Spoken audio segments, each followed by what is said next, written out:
Okay, I'm starting over with the starting soon screen. It says Mantis Monk Gaming starting soon. Music composed by Matthew Pablo. His epic music is playing. Okay, that's enough of that. I'm gonna unmute this time, and we're gonna do Dungeons and Dragons. And let me do that all fucking over again. I'm sorry. I got nervous, so. All right, guys, we're alive. We're back. Okay, after many technical difficulties, we're back. Welcome to episode 1 of Tales from the Yawning Portal, the Sunless Citadel. This is a level 1 campaign, the first campaign out of the Tales from the Yawning Portal, and they say that it is perfect for first-time dungeon masters such as myself. Now, we do have Soga here, aka Ross, who is very knowledgeable in Dungeons & Dragons, and he's going to be helping me with any questions along the way. So with that said, let's get right into the background stories and introductions, and we'll start with Ross. Go ahead, Ross. My character, his name is Soga. He's a prince from Baldur's Gate. One day he was traveling and he found an exotic instrument, decided to play it. It turned him into a Triton. The guitar seems to be sentient. It speaks to him. They share memories, and now he's trying to figure out how to turn back. Gotcha. Nice. And you are a Triton race. Now, for people not familiar with the Triton race, and it is actually a playable race for those that don't know. It is in Volo's Monster Guide, correct? Correct. Yeah. So describe what a Triton is and what they look like. Triton usually are, think of merman. They are light-skinned, as in light blue or some greenish skin tone. Same with their hair, bluish or green. But I made my character a bit more fishy. I gave him like some fins and everything, in my token. Nice. And they're very noble, but also they're a bit, snobby. They think themselves highly, and they think everybody else knows that they are. As if they're like kings of the world. Like everyone needs to know that they're the master race. They're the boss. But they don't mind jumping in to help anybody. They'll take a hit for you, even though he's acting kind of super cocky and of a dick. Yes, that is true. And I think that's something important to point out is that even though they are as cocky as they are and they think that the world revolves around them, they are always the first in battle to protect anybody who is suffering from any type of injustice. So, you can forgive them for their cockiness because of that reason alone. So most of us can. So my character will have like sometimes conflicts because he, with the guitar, the sentient guitar, because the personality from the Triton mixes with him. And he's not always been a Triton. He's been, Gotcha. a normal person before. Gotcha. That's awesome. And that's so awesome that you're playing a bard. I have never been in a campaign with a bard, so this is cool because it's one of those classes where I was actually going to play that before I finally decided on a warlock. So I'm really interested in seeing how the bard plays out. All right. Next to Soga, we have Belfire, the Dragonborn Wizard. Yes. What say you? Okay, so I am Kim, and I am playing Belfire Dandion, and I am, like Johnny said, the Dragonborn Wizard. But I'm not like every other Dragonborn Wizard. What has got me out here on this open road headed with these fellows is I don't believe in a lot of the things that the Dragonborn race has going on for them. My family is originally from Timanther, and they've got a strong and abiding hatred of dragons. We traveled to Toriel to create a brighter future free from war, raised to have few prejudices other than the hatred of dragons. My father left my mother when I was 3 years old, and I spent life growing up and training and engaged in sports. We played strategic board games and did riddles. Clan and family bloodlines are highly important to the Dragonborn culture. Dragonborn's actions are expected to bring favor and goodwill to his or her clan. But one of the things I don't agree with is that the Dragonborn marriages were arranged by the clan leaders along pack lines, and that they typically associated marriage with reproduction and not love. Mm. Oh wow! So kind of like the Amazons and Wonder Woman. Yeah. Well, that is awesome. That is very cool. And actually, you are in a relationship with Kildrak, right? Right. I found him on my quest. That's right. So a dragonborn in love with a dwarven fighter. Wow. Awesome. I don't even want to get into the details on how the reproduction works there. But all right, that's awesome. Let's move on to Kildrak, the dwarf fighter himself, aka Mike. Hello, Mike. Yes. Hello. I am Kildrak Ironfist, a dwarven fighter, defender of the Citadel-Ep.1, a battle-hardened warrior of the Iron Fist clan. Spent most of my days next to the Forge of Everfire, learning all of the great knowledge of ancients in the way of smithing, forging, and mining. As a defender, stood guard against mighty foes in several battles, earning a title of high-ranking soldier. Many in the trades know me, revere me. I'm lawful good. I give praise to my god Moradin, the creator of the first, the dwarf father. And again, I'm from the Citadel-Ep.1. It's in Faerun, deep inland, northeast of Neverwinter. Northeast of Neverwinter. Okay. Yes, and since I'm a mountain dwarf, I'm about 4'4", 154 pounds, and 125 years old. Nice, very nice. So you and Belfire are a couple. Yes. I met her.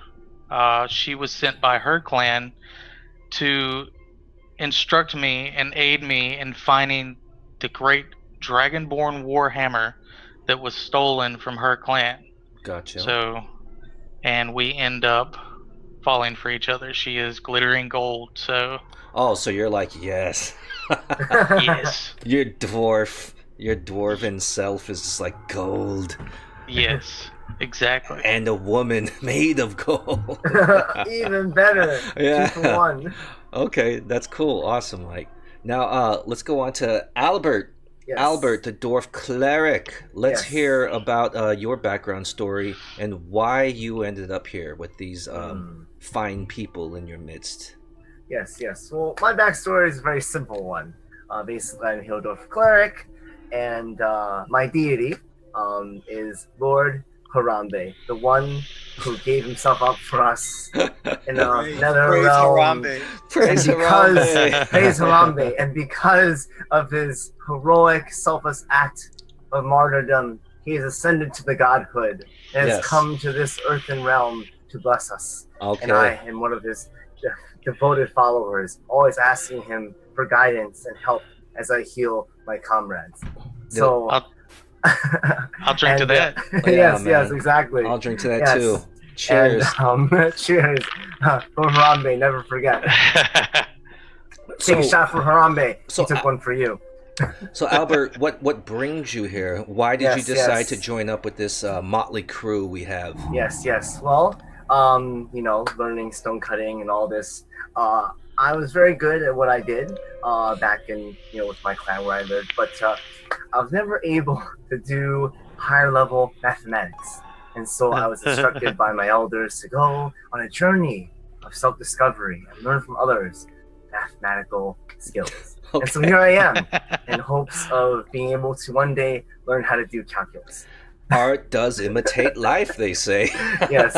Actually, I never did college math. You are the epitome of that saying. Yes.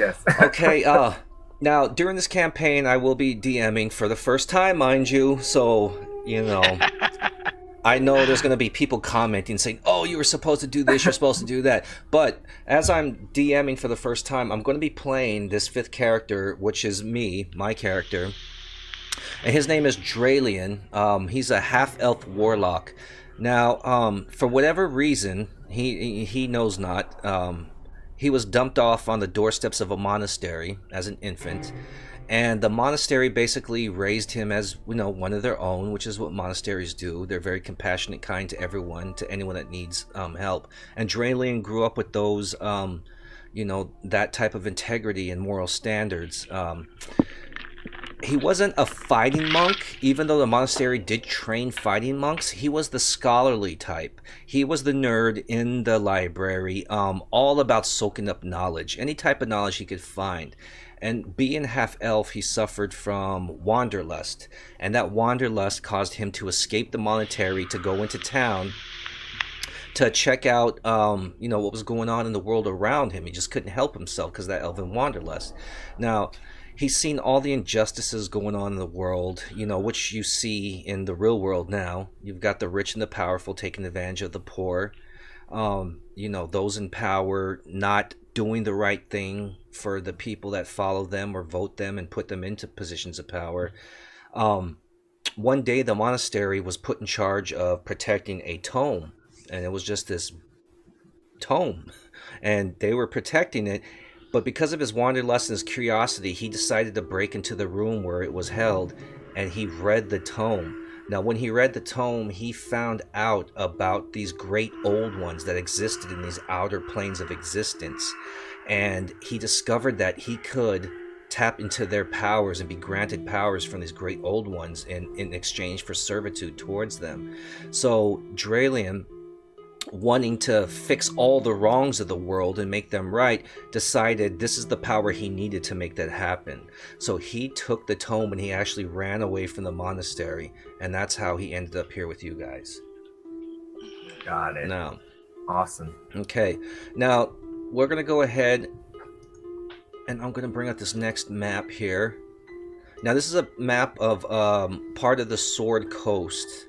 And I just wanted to give you guys an idea of where we are in the world of Faerun, or Faerun. I'm sure I'm pronouncing it incorrectly. Now, if you look here where it says Thunder Tree. Oop, sorry. Why is that not working? Let's do this. Okay. We are right here, basically. There we go. Do you see that? Yep. You see the red ring going out? Okay, basically this is where Oakhurst is located. We're in the foothills of Mount Hatanau, or Hatano. How would you guys pronounce that? I always said hot now. Okay, so Hatanau.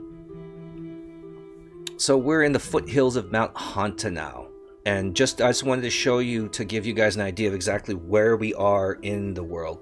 So you see, there's Neverwinter right here, and we're just north and east into the foothills of Mount Hatanau from Neverwinter, and that's where we're going to start our campaign. So with that said, this is where we guys are going to meet up at initially. We are here in a town by the name of Oakhurst. Now let me make sure I got this lined up correctly. Now you guys see the maps? One second here. Let me drag you over. Oakhurst. Now, do you guys see? Yes. Okay. Yes. Good. All right. So now you've got the Overland map as well as the Oakhurst map. The Overland map basically is like a more zoomed out view. You see the new road leading into town, and you see the old road leading into town, and then down south you see where the old road takes you into the Sunless Citadel.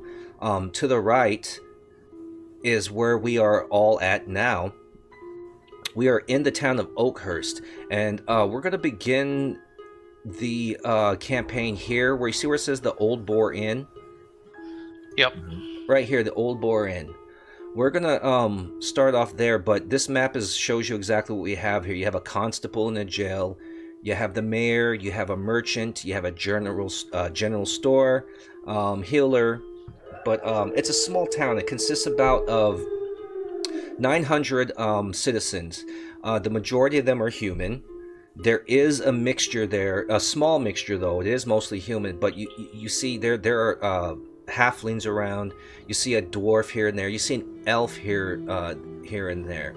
So you guys really stick out because not only do we have a dragonborn, and like these people are gonna be like, holy shit, what the hell is that? But there's also a triton. They're like, there's this fucking lizard and a damn fish, and so we'll find out how people react to that. But we're gonna start off this adventure in the Old Boar Inn. And now, before we get there, I just want to mention to everyone, we are in the summer solstice is approaching soon, and already it is oppressively hot. Like, everybody is dying. No one has ever experienced a hot summer like this. So you guys see the Old Boar Inn, and it's a welcome reprieve from the heat. You guys just need to get out of the heat. You need to get in there and cool down a bit. And, you know, it's slightly a bit cooler, but you know, they didn't have AC back then.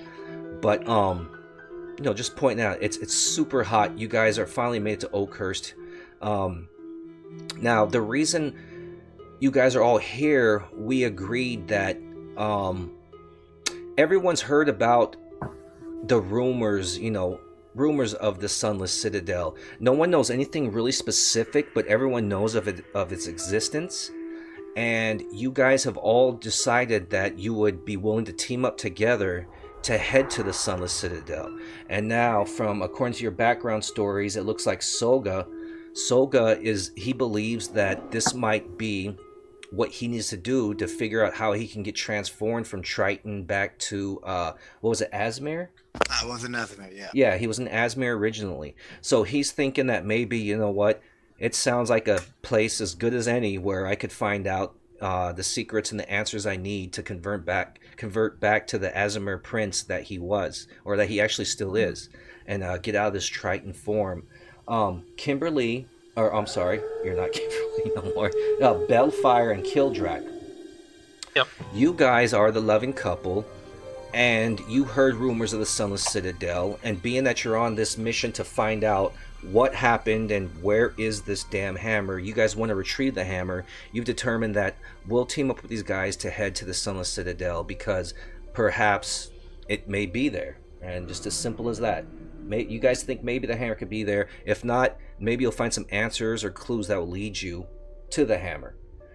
And this has definitely been a long, hard journey searching for this hammer, so to find some companions to aid us in the search. Gotcha. And go through the Sunless Citadel, like it's... Gotcha. So yeah, so you're hoping and praying that this brings you a step closer to retrieving that hammer that you were put in charge to protect.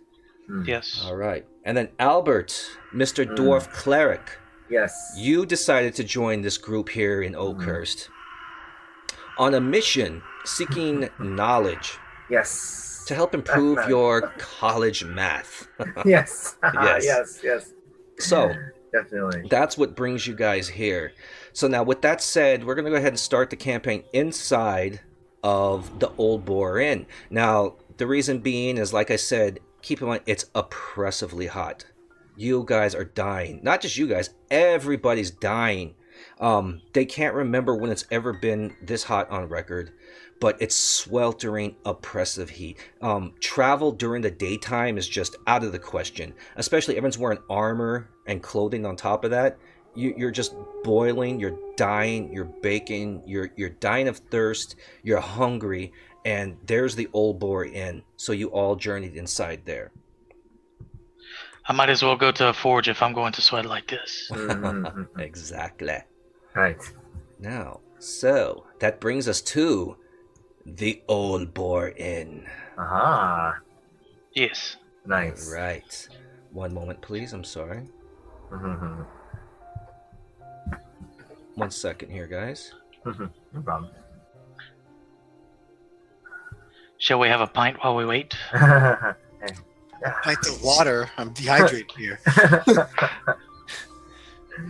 Let me find something real quick. Un momento. Here we are.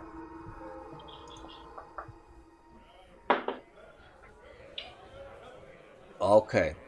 So, with that said, our heroes find themselves inside the Old Boar Inn. Now, do you guys see that okay? tell me if you guys see that okay. You do? Yep. Okay. Can we move our tokens around? Yeah, 1 second though. Let me try to, I'm trying to make things look pretty and proper on Twitch. Let me expand this a bit. Okay. So, you guys walk into the, one moment, guys. I'm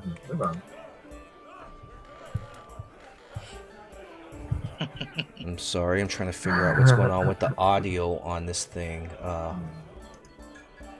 Audio,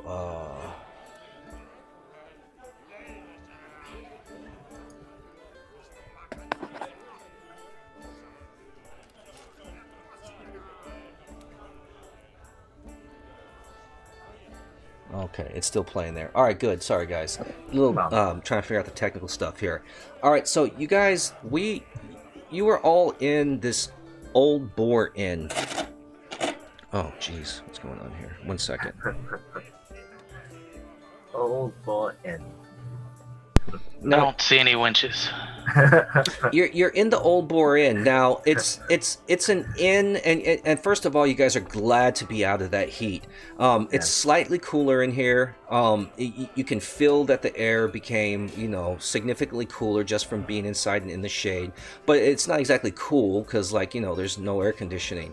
But so here's the inn, and what you see in front of you is you see a fire. You see a fire pit. There's something cooking in the kettle above the fire. It smells delicious.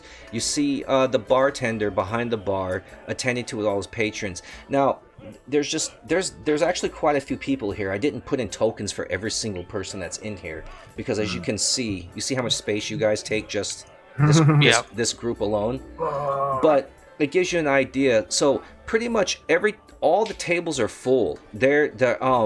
The only place you can actually be is at the bar.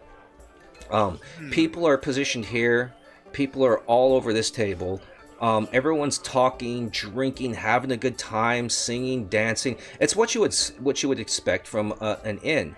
Now, it's not a big place.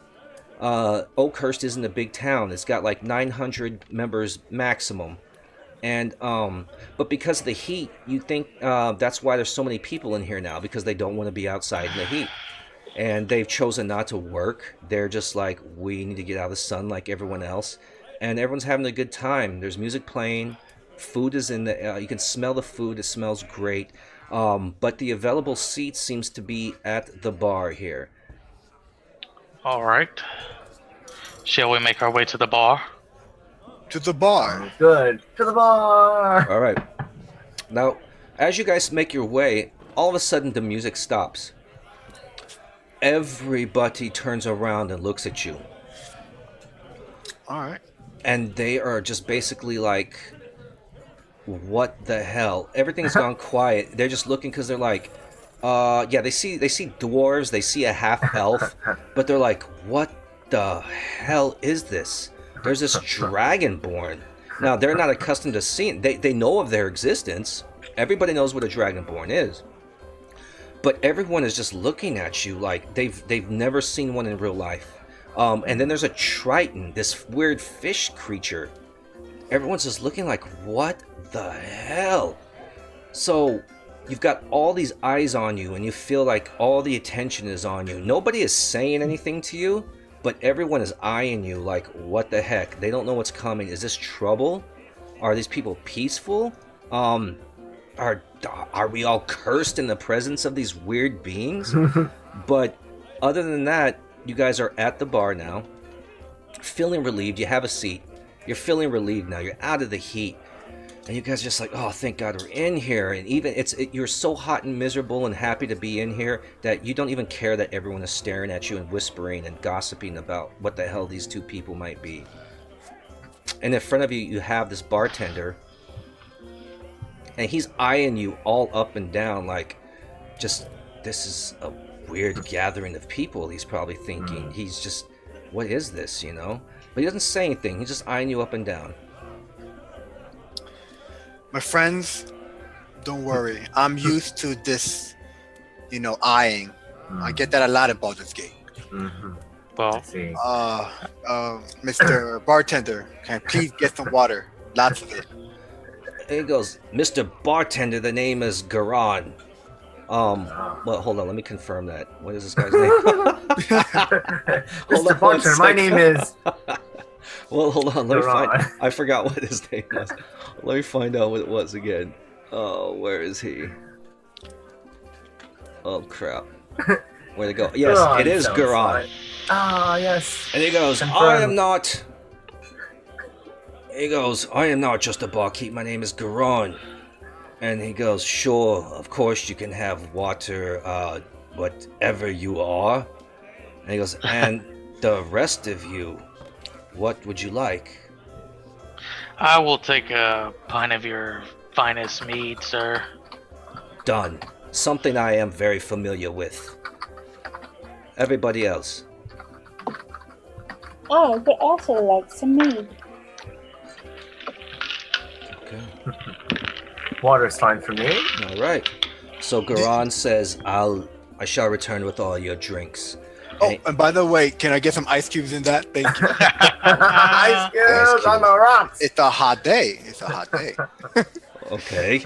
Well, okay, so he says okay, he'll go ahead and get your drink. He disappears to go get what you need, says he'll be right back.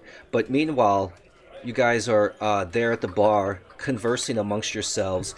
Everybody in the place is just staring hard because they just can't get over this fact that there's this dragonborn and some weird fish thing. Like, he's human, but he looks fishy. His fingers are webbed. He's, his colorations, his facial features, they don't know what the hell to think. They're not used to it. So while Garan is out there getting your drinks and you guys are talking to one another, like, what kind of conversations are going on here? So, has anyone thought about the troubles ahead? Every day. Every day, every I'm a moment. fish. It's really hot outside. Right. Has there been any talk of what we may encounter? No. Has anyone Sure. tried to seek out any rumors or knowledge? Not yet. Perhaps Yeah. we could later on. There hasn't been anybody outside, so this would be a good spot to start doing that. Yes. Right, Sure. right. And then Yes, Dralian chimes in, and he goes, I believe it'd be a good idea to go ahead and question the locals regarding rumors revolving around the Sunless Citadel. He's a wise man, that Dralian. No, that Jillian man. My homeboy. Right. Kimberly.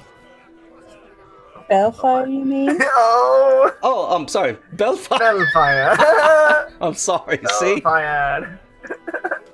I believe I'm the most charismatic and I should do the job.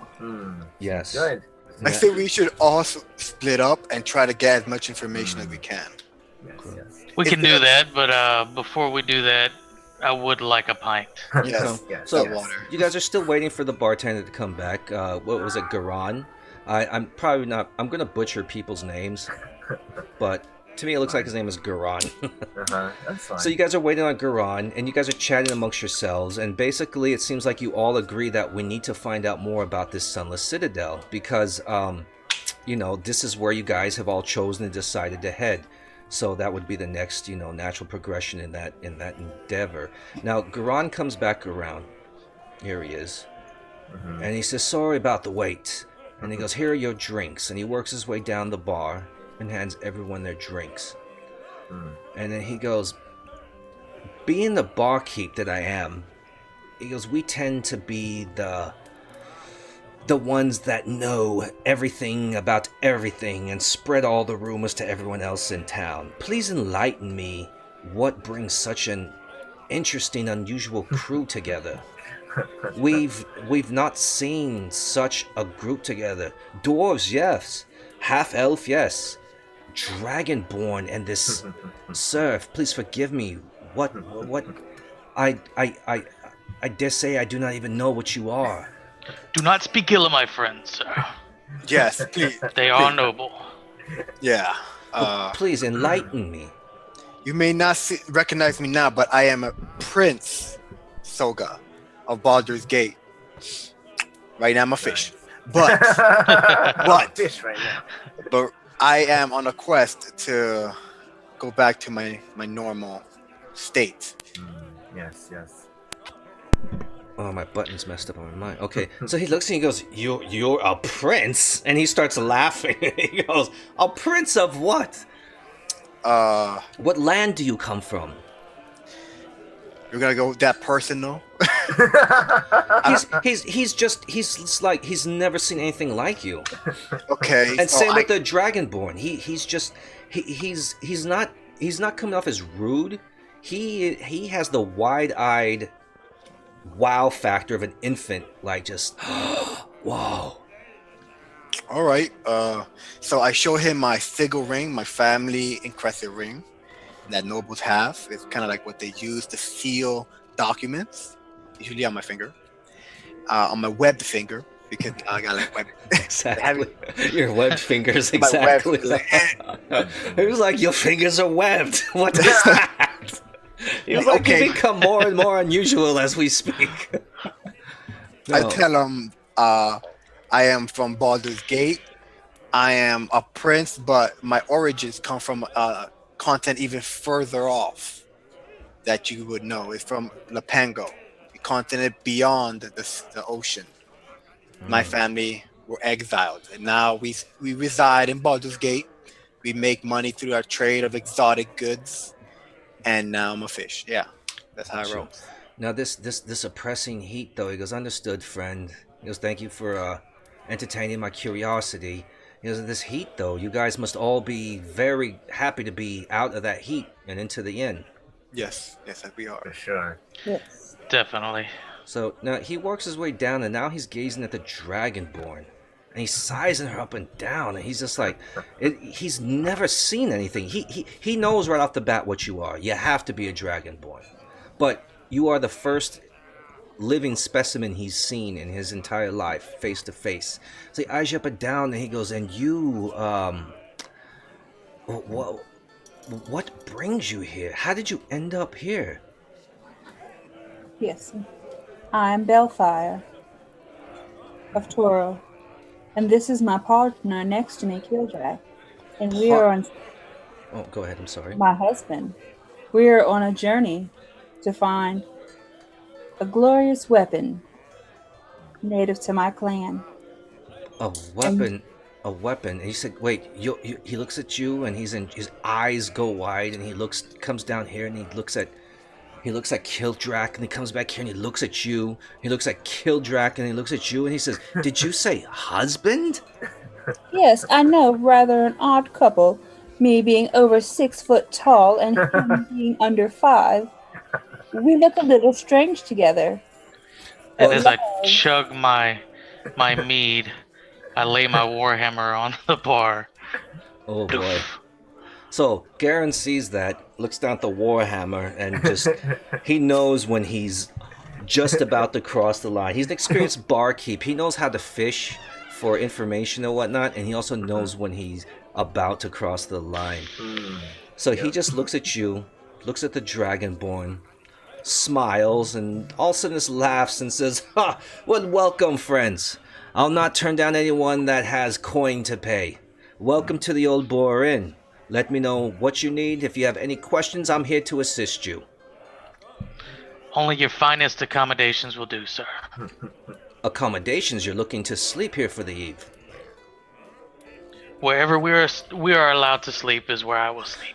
Well, this is an inn, and towards behind me, directly behind me, of the bar, we do have several vacant rooms. We don't get many travelers through here. Everyone that is here lives here and has their own homes, so we do have available rooms most of the time. So, and he looks at Albert the dwarf over here, and he goes, "Sir, your sigil on your shield. I feel I may have seen that before. What exactly is that? What does that represent on your shield?" It represents the glorious pose of my Lord and Savior Harambe. Harambe, is it? Portrays, yes. In I'll another drink to world. Yes, in another world, in another lifetime.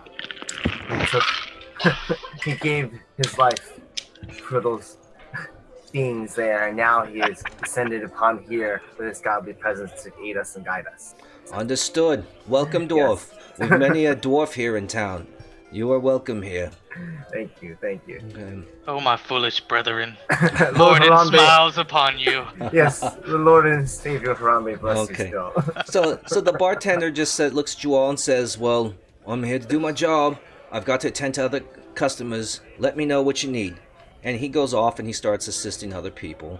You know, there's other people down here that need something and whatnot. So now there you five sit here at this bar, feeling refreshed. You've got to sit down. You had something cool to drink. Maybe you're gonna order something good to eat. But what do you want to do now? What are you guys discussing amongst one another? I'm personally thinking about the bed. A good night's rest. And I what want- else, my love? How lively is the room? The I want- room? The room, yes. Is it kind of like the music is kind of like sucky, or you know? No. Well, I don't know what you would consider sucky, but there's music playing. Everyone's having a great time, and just drinking and going on about their business. You get the odd looks back towards you though, because Alright. everyone is just like, what the heck are these creatures? You know, I- they don't see them. But other than that, yeah, it's like happy hour. So okay, so the guitar speaks to me. It's Okay. telling me to perform. Yes, I was gonna say the same It's thing. telling you to perform. A voice from the Yes. guitar is telling me this is the time. To perform. Yes. Play the notes. I had the To same your idea. songs, brother. I was gonna say it too. I had the Really? same idea. I felt Harambe in my heart telling me, tell your friend Soga, you must play a beautiful, magnificent song Tell to the relieve the fish." hearts of these people so they'll open up their minds and we can learn more from them. Yes. Okay, well, all right. Soga, what do you plan on doing exactly? I wish to play a song, but a song of like our story of how we met. Oh, okay. With my guitar. So as I'm playing, you know. Okay, well, wait. Oh, that's fine, but you gotta understand. There's music. There's someone playing music already. How do you go about this? What? How do you go about just start playing music in front of I everybody? want to start What is he playing? Because I want to start fusing my notes like to correspond with his beat. Oh, okay, I got you. You know, Well, not just breaking, Collab. you know, not Yeah. breaking. you the don't know Collab. exactly what it is he's singing about. I mean, it's just an instrumental, lovely music coming out from his what do you call that? The sitar. This guitar. Yeah, there's lovely music playing. But so you being the bard that you are and having knowledge in the music, universe, you know exactly what you need to do to match the note, to match the chords, to go ahead slightly transition slowly over to you. But so what are you doing exactly though? How are you going to go about doing this? Okay. And let's just say for shits and giggles, this guy is right here in front of the fire. Do you see that ring? Yeah. Okay. He's right here in front of this fire. He's playing his music. Everyone's throwing tips in his hat. He's just a bard. Yeah, he's just doing this thing, Just happy to be out of the sun and not at work out in the fields, Understood. Okay, so I slowly pull out my guitar. Very exotic looking, right? It's very large. It has coral, it had like some coral on it, some shiny strings to it, made of some like weird seaweed that not even Soga knows. Weird seaweed. Okay. Yeah, some weird seaweed substance. It's very strong substance. Okay. So I start copying his beat as I get closer to the fire pit. Okay. You start Fire. copying him. Yeah. Okay. And then I start adding to it. And I Okay. kind of give him a nod, like, shall we perform together? Yes, collab. Well, as you're doing that, people turn around and they're watching you. They see your every move because this weird fish creature, they don't know what the hell you are. They're like, this guy just, whatever race this is, but he's pulled out an instrument and he's playing it. And not only is he playing it, but he's playing it so damn well. And now your playing is in unison with the bard that is in front of the fire. and the bard is looking at you, and at first he's scared. He's like, he thinks maybe like you're coming to attack him. He's like, what the fuck is Oh, this no. thing? This fucking blue fish thing, web fingers, is coming to get me. But he hears the music you're playing, and then he hears how you were so skilled that you actually were able to blend into this melody. And then he steps back and allows you to take over. Just out of curiosity, and maybe some fear, he lets you to go ahead and continue with your music. Okay. So try to make a performance check. Yeah, well, what are you trying to accomplish, though? I'm trying to accomplish everybody in the room is kind of looking at us weird, right? Yes, Kind of, yes. This we're kind of strange to them, so they kind of, I think they'll be more scared of us. Right. And we're talking like they're not gonna be direct to us. Got Right. you. Trying to open up Yeah, with loosen them up. music to show them that we're not as hard to talk to, or that we're very Right. positive, very nice. Okay. Yes. Okay, that's actually a great idea. Excellent idea. Let me do something real quick. Let me roll some dice. I've got some dice that I'm rolling off screen. Okay, go ahead and do your performance check. Nice. Performance check coming up. That does not suck.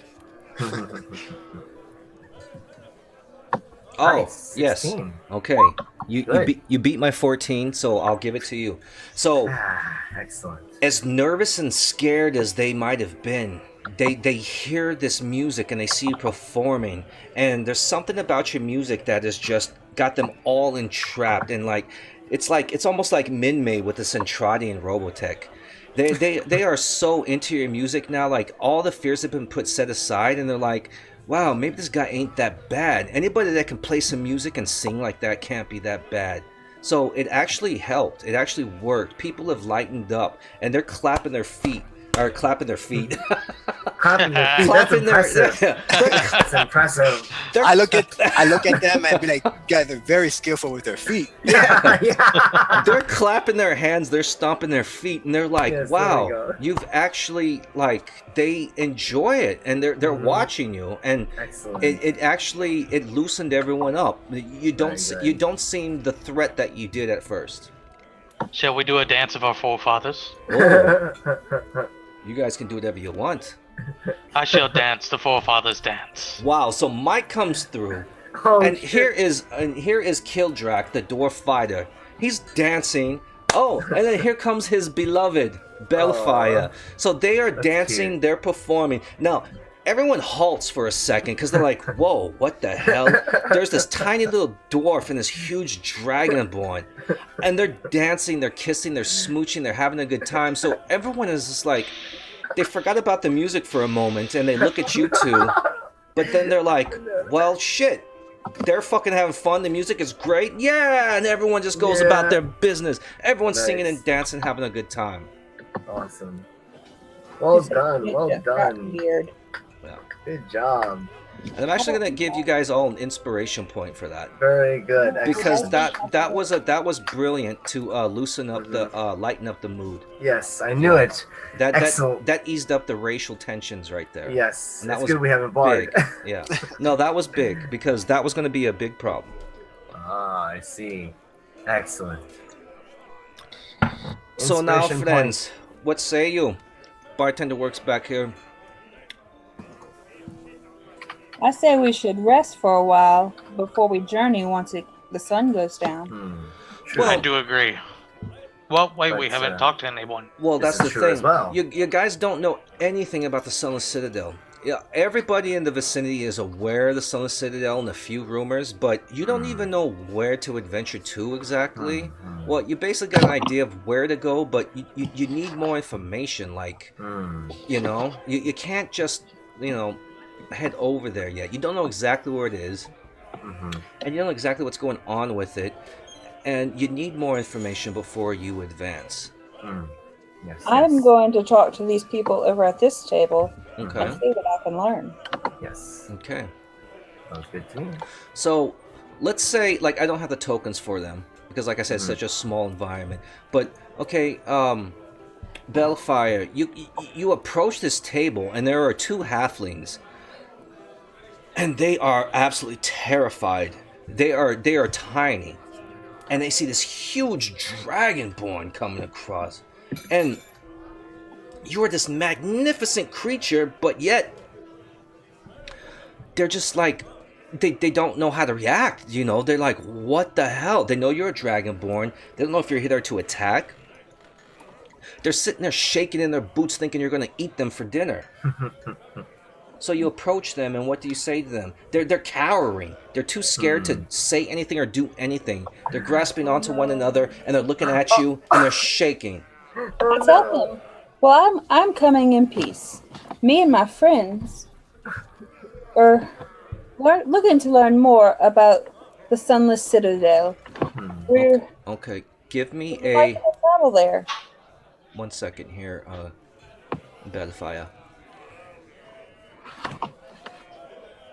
1 second, Bellfire.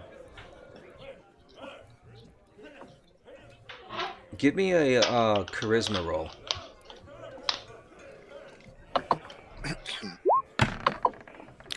Okay. Is it rolling? There it goes. What did you get?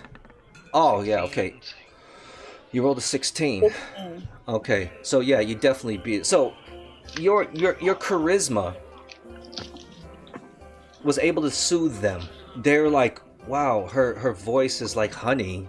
She's gentle, she's kind. And actually, they're like, after you speaking with them, they're like, they didn't know what you were, male or female. But like, they hear your voice, and it's honey-coated, and you were so soothing, and you were so, just, your charisma was so high that they were just, they're like, okay, wow, she is not what we thought she would be.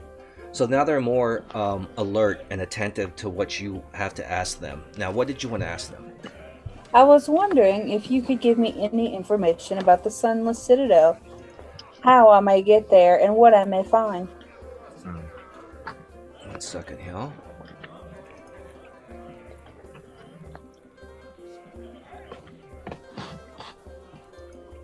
So they look at you, they look at one another, they look at you, and they look at one another, but they whisper in one another's ear. You don't know exactly what they're saying, but you think that they're just like, man, should we divulge any of this information, or should we not? But your charisma won them over, and so they said yes. Let's just give her a little tidbit of information.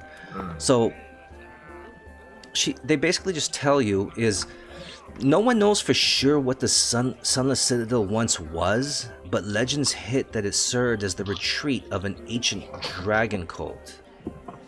So something happened. These guys in particular don't know, but they're like, something happened, milady, and the ancient dragon cult was destroyed, and the Sunless Citadel sank, and now as it remains, everything just remains a mystery. We know where it is, we know where it exists, but us specifically, these two individuals specifically, they don't have any more information than that for you. Can we do it, maybe a further investigation roll? The way they were whispering, I don't believe that this is all that they know. Okay, let me look at your character sheet real quick, okay, Bellfire? Okay. Make a roll.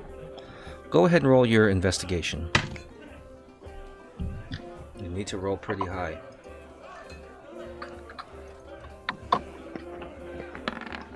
Oh, Jesus Christ. Holy shit. Nice. Wow. Okay, so badass. Yeah. So you look at them and you tell them, you're like, I feel as though, and the thing is, your charisma is so high as well. So like, where they started off scared of you, because your charisma is so high and you're just charming as hell. Like, you just know how to sweet talk people. And they were weary about relaying too much information to you, and maybe because it has something to do with your race. But you just rolled a nat 20.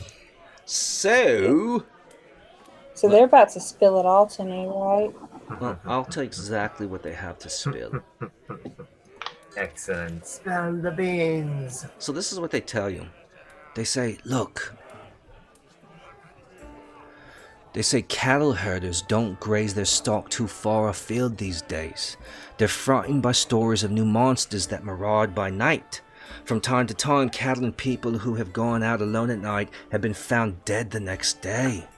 Dead, bearing dozens of needle-like wounds, just speared all through their bodies, and no one has seen the creatures that have caused this mayhem, nor does anybody know who they are, where they came from. No discernible trail. And they say, milady, this is all we know. For we fear anything to do with it, and we'd rather just ignore it as if it doesn't exist. Okay. So you did find out that there are people dying around the Sunless Citadel. Nobody knows why or how, but their corpses are pierced and dead.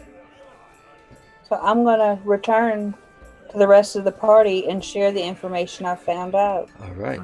So you do Got that. it. So go ahead and do that. How do you relay this information to the rest of the party? Bellfire, Dragonborn Wizard. I need to get the Triton back over there by us. Hold on, I'm playing. Give me a minute. Well, I'm yeah, rocking out. let him go ahead and continue playing. Another drink, Tevin. You guys go ahead and discuss amongst yourselves, and he'll get the information. Okay. So guys, What did you find out? what I Yes. found out is that no one goes there anymore, and the ones that do not return. There have been stories of people with arrows in them that have went there. Not Did they say what kind of arrows? No, not arrows, just pierced holes through them. Oh, just pierced holes. Yes. Pierced holes. They're not. No, you don't know that they're arrows. They just have these holes, all punctured throughout them. See. Wow. So trouble lies ahead. Yes. Definitely. Yeah. So that tidbit of information told you guys that, you know what, we're heading to the Sunless Citadel, but it looks like it might not be smooth sailing the whole way. Is there anyone else we should question? Feel free. You're in the entire town. We're in the town of Oakhurst. You can question whoever you want. Why don't we I should have ask questioned Garen? this. Let's ask We- Garen stuff. We have not asked him for rumors yet. You did not. What say you, barkeep? Okay, I'll be right back. We'll hold right there. Sorry, guys. Restroom break. No problem. All right. Do it.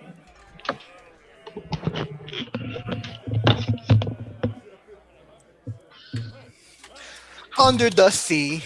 Under Under the sea. Life is much better. When is much better? Take it from me. me. Under the sea. Yeah, that's some Caribbean party right there.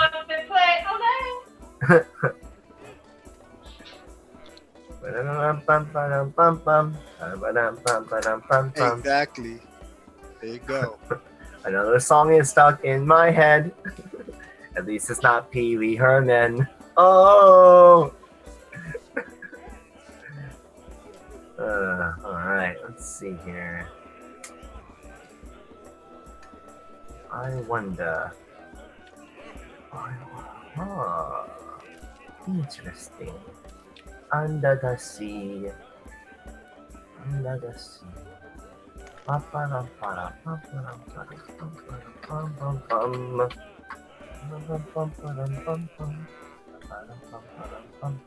Oh, I should. Yeah, I see. I see the issue. Got it.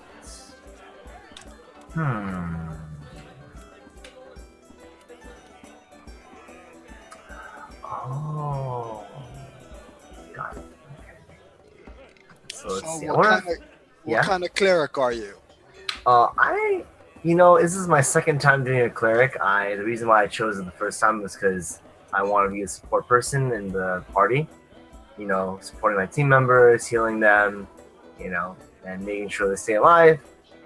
I'm the cleric, I guess. I don't know. I wanted to include that I'm Asian. That's kind of like meta. So, last campaign, I was like, my eyes are squinty, and you can't really see them because I look very Asian. I'm an Asian hill dwarf. All right, guys. So, back. where did we leave off exactly? They wish to talk to the bartender. Yes, Okay. Sharon. Okay, who is asking and what are you asking? I said, what say you, barkeep? Have you heard any rumors?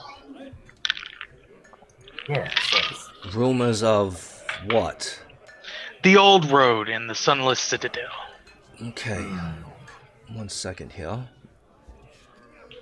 This is Kildrak. Hold on, Kildrak.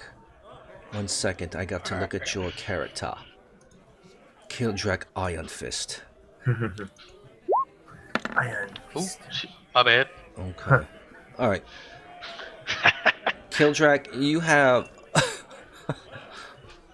Go ahead and do a charisma roll for me, Kildrak. Can I? Wow. Okay. Can I give him assistance? Well, right, not yet. You're not quite there at the bar yet. Hold on. So right now we're on Kildrak. Kildrak, your charisma is horrible. It's horrible. I am an ugly ass troll. You are a stereotypical dwarf, and you're very gruff and just very rude, And it doesn't mean you're a bad person, but like not everyone's gonna always, just be receptible to the attitude. So with that roll of 4, you were just like, hurry up and tell me what you know about it, something like that. And so the bartender, she goes, excuse me, sir? Rude as you are? I'll not share anything with you. You need to learn some manners. Manners. You Give me should some let more. me do the talking more. And he goes, I'm quite aware that you're a dwarf, and I'm very forgiving of the dwarven ways and their attitudes and their personalities, but you are quite gruff and rude. I mean nothing by that barkeep. I could use some more meat though. Now you guys all see and hear this. Soga, you go ahead and you see this and you come towards the bar. You see that like, oh wow, the dwarf just may have pissed off the barkeep. And you come back over there because you're just like, uh-oh. But so that's where the barkeep stands. He's just looking at the dwarf, just like, that was just so rude. Like, even for a dwarf, that was so rude. So rude. So I come in playing my instrument, lightly, but very happy, going, energy coming out of me, and I just try to give back the positive view my friend Iron Fist just lost. By just saying like, oh, he's just having a bad day, and don't worry about his attitude. Pay attention to my nice beat. All right, give me a charisma roll. Give me a nice beat, so good. Give me a nice beat. No performance check needed. All right, give me a charisma roll. Charisma, yes. Sir. And if you beat my roll, oh wow! Crap! Damn, were we high rollers or what? Okay, so the bartender is like, he looks at you and just like, you just came across as the most polite, kindest person, and you spoke so eloquently as a bard, and like the words you used and everything, like you could just talk your way out of anything. But he goes, Senor, please don't worry about my friend. And he goes, you know what? Now that's how a person should approach another. And then he goes, well, what did you need to ask me?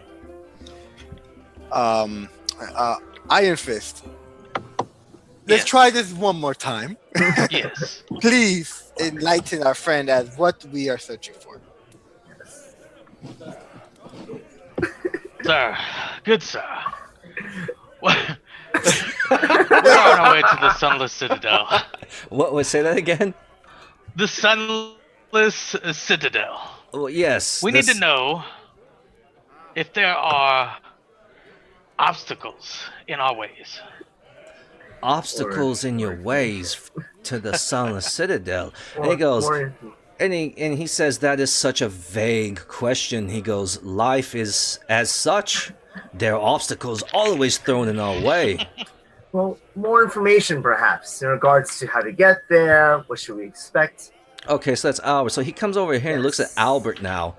And he looks you up and down and he sees this gorilla image on your shield. And yeah, and he's like, oh, okay, cleric. And so, but he associates you being a cleric with being a kind soul.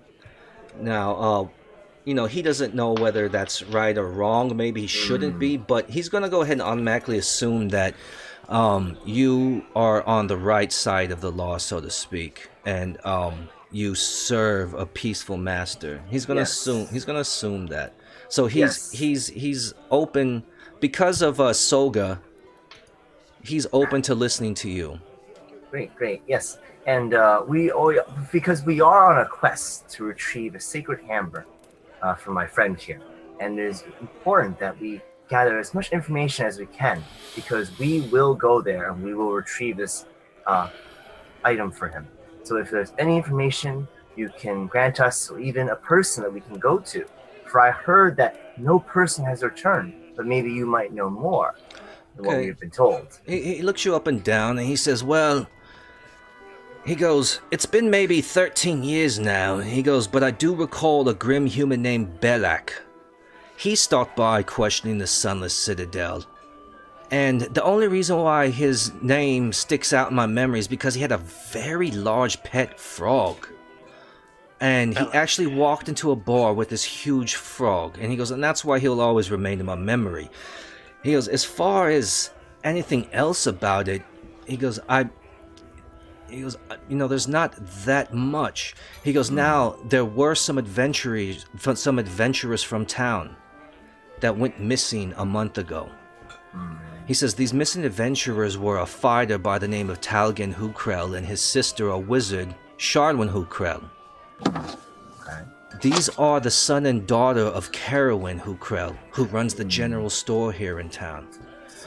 Now, the poor lady, she's been in such misery and grief, for they have not returned in a month now. I see. Interesting. Well, perhaps we should pay this one a visit, and maybe we can kill two birds with one stone. The general store? Yes. Yes, he relays the information that she is they're one of the more prestigious, predominant families in this small town, and they do run the general store.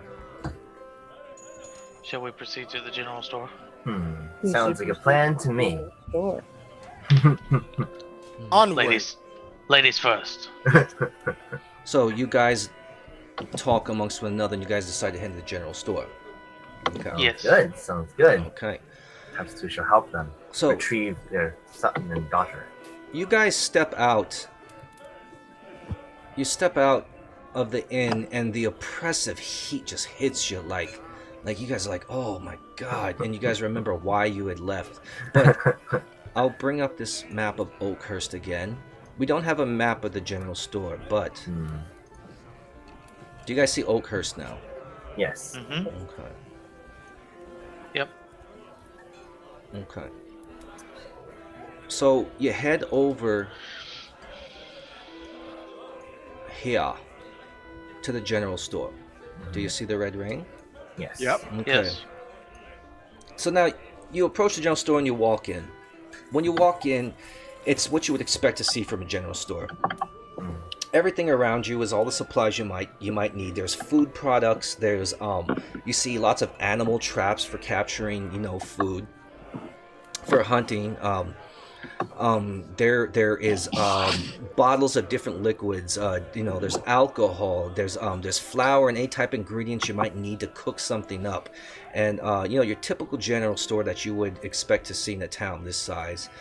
Directly in front of you as you walk in, you see this lady, human female, and she's looking at you all with eyes wide open because again, she's never seen someone come to this town, and there's a couple of doors. There's this half elf, and then there's this fish thing and a dragonborn. So her eyes are open, and you guys are approaching the counter, and she's scared to death. She doesn't know She thinks she's about to, the way she looks, she probably thinks she's about to get like, murdered and robbed. How old is You're she? not. She looks like she's probably in her late 40s possibly. Oh, So this could be nice. Miss Fukrell herself. Yes. Alright. You're yet to find out. Nice. You guys want me to handle this? Sure. Go. Yes. Okay. You can do it. My Dragonborn friend, do you want to talk to? Either way. I say Alright. Bellfire take the lead. Yeah. All right, Bellfire, the quiet dragonborn. She decides to take the lead with her charismatic self. She's tall, super tall, and she looks so strong and powerful, but so elegant at the same time. And she strides towards the front of the counter, and the merchant there at the counter is watching her approach, and you can tell by the look of her face that she's just confused. Like, she doesn't know now. Should I be scared, or maybe I shouldn't be scared? Look at this glamorous creature, just so Mesmerized. elegant, approaching me. So you approach her, the counter, she's looking at you, and she's just she's just like, okay, what's gonna happen next? Well, I tell her, I said, ma'am, I mean you no harm. I hear that you may have lost someone that you love that went on a journey to the Sunless Citadel. Okay, roll. Right, Give me a charisma roll. Ah, Mhm. did it roll? No. No. The screen is going crazy.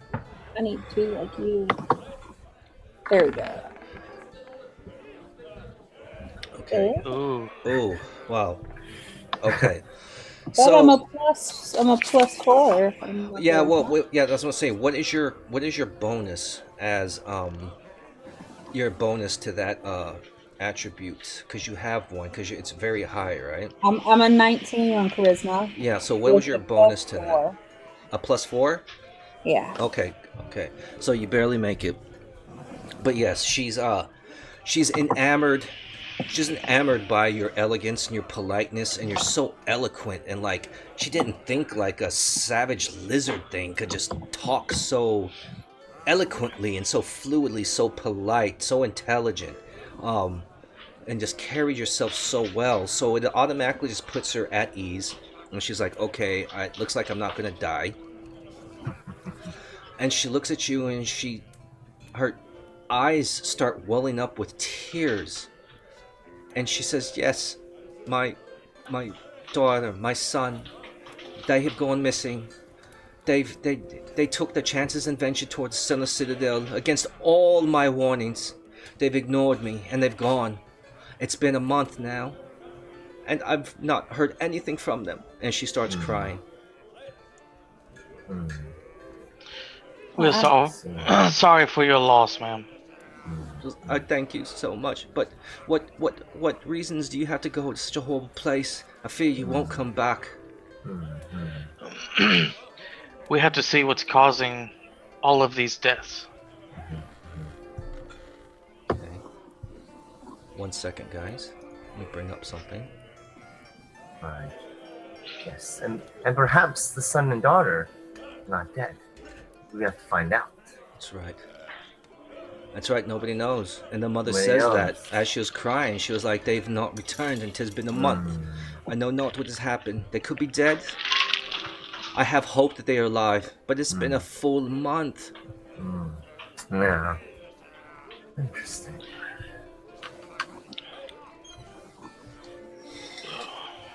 I see. Anybody else want to ask something of her? She's crying, right? Yeah, she's crying. She can't. She's embarrassed. You can tell she's embarrassed because she's crying in front of strangers. But obviously, the pain is so great. I mean, she's lost her daughter and son. Damn. And she says, "My son Talion, my daughter Sharwin," and she's just crying right now. I see. Why did Oh. they go to the Sunless Citadel? And then she goes. She looks at you, And then you're a dwarf, so she's familiar with dwarves in this town. There are a number of dwarves. So she looks at you. She feels comfortable, and she says, "There is a fruit. There is a fruit. Once a year at the summer solstice, the goblins from the Sunless Citadel, they provide us for 100 gold pieces a piece of fruit that guarantees to cure any illnesses, any type of illness." Anyone who bites from this fruit is cured immediately. You can understand why this is so important to us. We have many elderly that suffer from various diseases. Now, we are not a rich town. We are poor. We give these goblins all this gold, which is all we can gather every year, to get this fruit to heal our wounded. They went to go retrieve this fruit, but it's just there's something else. When we retrieve the fruit, we try to keep the seeds, and we decide to plant the seeds. We decide to grow the seeds, hoping that we can grow this fruit on our own and no longer have to spend all our money paying these goblins every summer to heal all our sick and wounded. But as they start to grow, in the middle of the night, the saplings disappear. We know not where they go. We assume that the goblins come and they want to keep their monopoly on this fruit, and we believe that they steal these saplings, but no one knows. But every time we plant the seeds and try to regrow this fruit ourselves, the saplings end up disappearing, stolen by somebody. Interesting. Sapling stolen. Do you know where you guys plant these saplings? Well, of course, right out in our fields, our farming fields, our pastures. Where else would we plant them? I see. Perhaps it is a goblin from those group of goblins. Well, that is an assertion, perhaps, that they are trying to steal those saplings, so they force you to, stay committed as their customers. Well, that is exactly what we believe. Now, what the actual truth is, we do not know. However, if you were selling such an item, would you not do everything in your power to ensure that we had to come back to buy it again? I nod, like, yes. It is the way of dealing. That makes sense. She goes, but she looks at you guys and she goes, "Do you all actually plan to head towards the Sunless Citadel? I pray not, but do you do that?" Yes, we stand together. Yes. Yeah. Okay, so If it means... Sorry. So go ahead, Albert. Oh no, I was just gonna say yes. If it means we can find Kilgrave's weapon and perhaps retrieve your son and daughter, that is the plan. And I wonder. Sorry, yeah. No, go ahead, Albert. No, I was just thinking perhaps, and maybe it's too late now. An idea I had potentially. Maybe we could stake out the place where the saplings are usually stolen. Maybe grab the person who's trying to steal them and get more information from them about the Sunless Citadel. Just an idea. Yeah, no. But, well, yeah. She looks at you. She goes, "That would be a great idea." She goes, "However," she goes, "the summer solstice is just around the corner. We don't have the fruit or the seeds yet.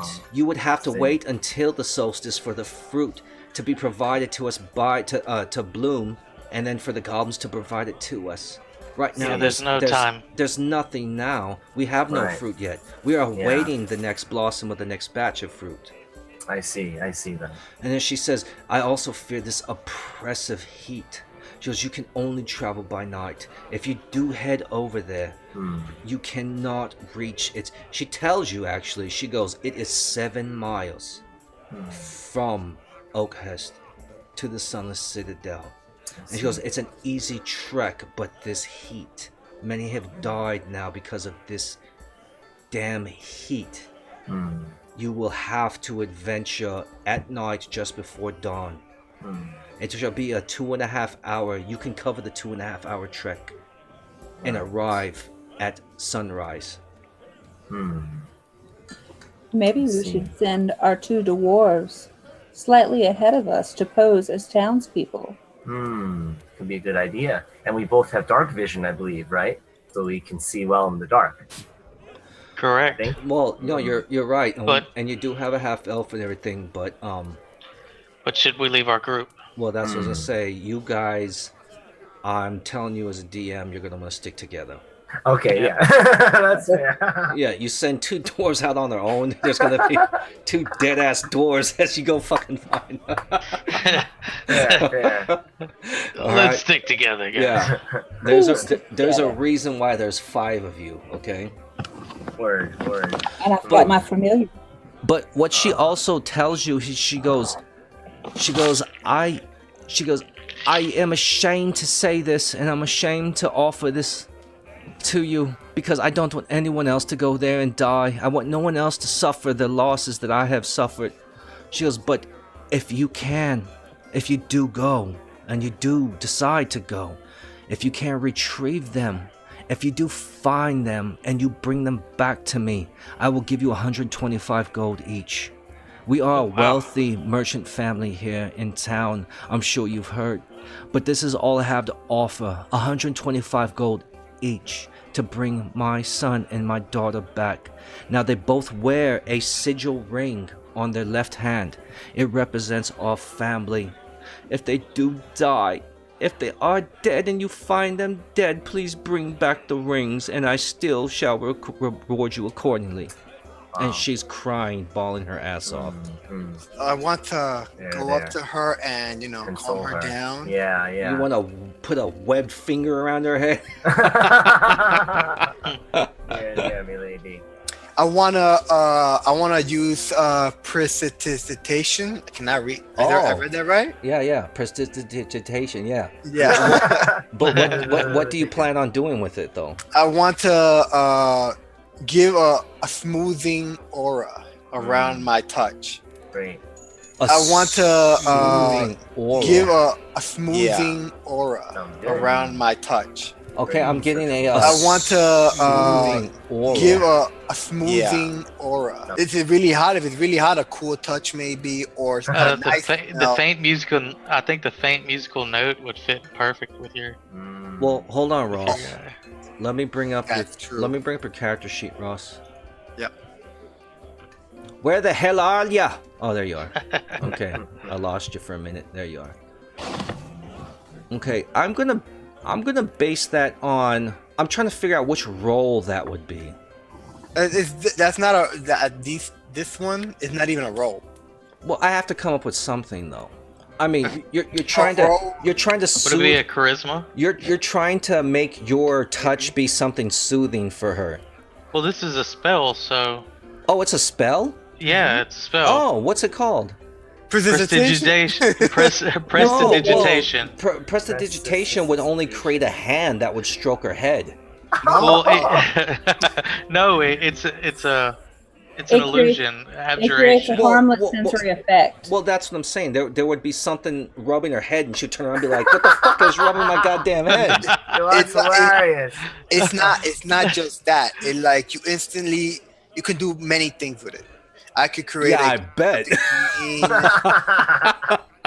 Nice. a faint musical note, an odd odor or good odor, snuffle out a candle, light up a torch, light up a small campfire. Well, I Make- got you. It says you can create a non-magical trinket or an illusionary image that can fit in your hand. Okay, so you're trying to soothe her soul. Trying to charm her. All right. Hey, Well, you know what? I'm going to go ahead. I don't even know what that role would be, but okay, let's just say, you know what? You do that, and at first she's like, what's this guy doing? You know, she sees you doing something, but all of a sudden she feels soothed, and she feels like, wow, this guy, these people, they empathize. They empathize with me. Go ahead. I tell her like from one noble family member to another, because you're practically noble of this town. She is. Right? She is the big dog in this town. Yeah, I understand the worth of your children, and I understand your pain. Okay. We will do our best to find your children alive, Yeah. and now we will bring them their earrings. Yes. As she looks at you and she cries and she grabs you by your forearms and your wrists and she pulls you close with this strength that you didn't expect from her, and she goes, please. She goes, bring them back. Dead or alive, bring them back. I will give you, I promise, I swear, 125 gold each. Bring them back. If anything, if they aren't alive, we need those sigil rings. They've been in our family and they get passed down generation to generation. I pray that you bring them back alive, but if not, please bring the rings. I tell her, no problem, that on my part, I wouldn't receive the money because, helping one person, so, is a good price already, a good gift. Now, she thanks. I don't know about the dwarves though. Now, Oh no, I like my gold. Now she thanks you all and she looks around and she goes, please. And now all of a sudden, because she knows that you guys are going to go there, she sees hope now. She sees hope that there's a chance that somebody is going to go in there and find her family. She looks at all you guys and she sees, like, she's thinking to herself, like, these guys look strong, they look powerful, they could probably pull it off. Maybe they can go into the Sunless Citadel and come back alive. Maybe they can come back with my children, my son and my daughter. So she looks at you all and she goes, whatever you need, gather them from my shop, free of charge. And she tells you to go ahead and grab what you think you need to go on to this journey. Alright. Huh. That's cool. So, what are we going to need here, fellas? All right, you guys need to discuss this, and this is very important. This is a general store. But this is what supplies the entire town. It's a town of 900, plus people. It supplies everybody with everything. Now, question, Johnny. Did this place have? I don't know if my guy has armor. Do they sell armor in the general store, or it's not? No. There's no armor. There's no weapons. It's a general store. It's food, provisions. What you would need to get some provisions, some food provisions for. Yes. You need those. A couple days. A lot of water skins. You need water skins. You need food. You need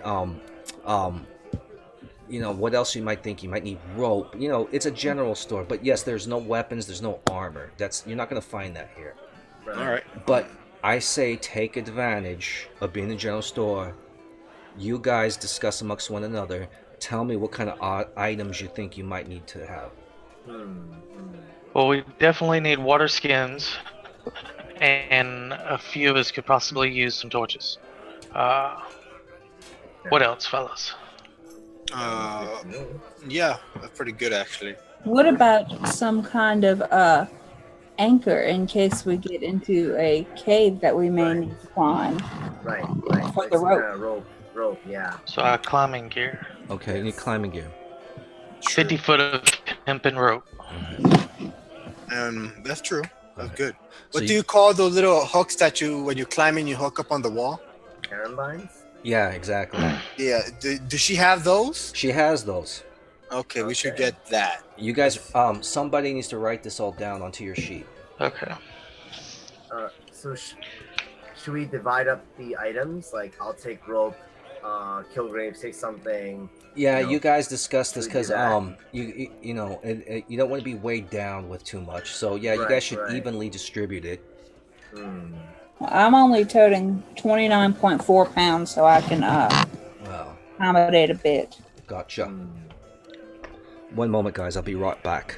Sure. But you guys discuss and talk about what you need, and I'm going to make a dungeon master moves here.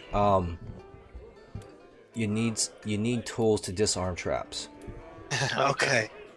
See. All right. All right. Whoa. I currently carry 50 foot of hempen rope on me. I do have rope. All right. You guys discuss. I'll be back. I have one water skin with 4 pounds of water and 3 days of rations. All right. So I'm gonna amp myself. I'm gonna need 4 water skins. I am a fish. I'm gonna not be drinking this, but just splashing on my face. Right. I have no water or rations. Me either. I have a holy water pouch, but I should probably get regular drinking water.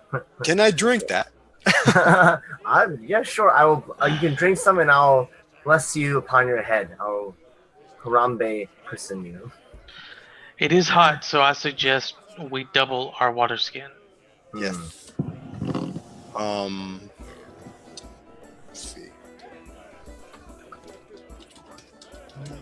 And then he said, disarming traps. I haven't the slightest clue, for I'm not a rogue.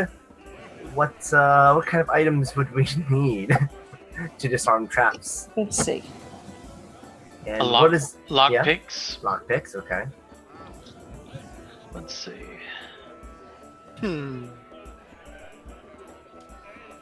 what skill would that fall under? Survival, sleight of hand? I think it's sleight of hand. Oh, damn. Yeah, I only got a 1 on that, so. Okay, here's what's in the thieves pack. Oh, okay. It comes with a small file, Okay. a set of lockpicks, a small mirror mounted on a metal handle, a set of narrow-bladed scissors, and a pair of pliers.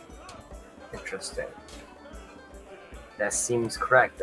I recommend whoever has the highest dexterity carry those items. I only have 1 dex.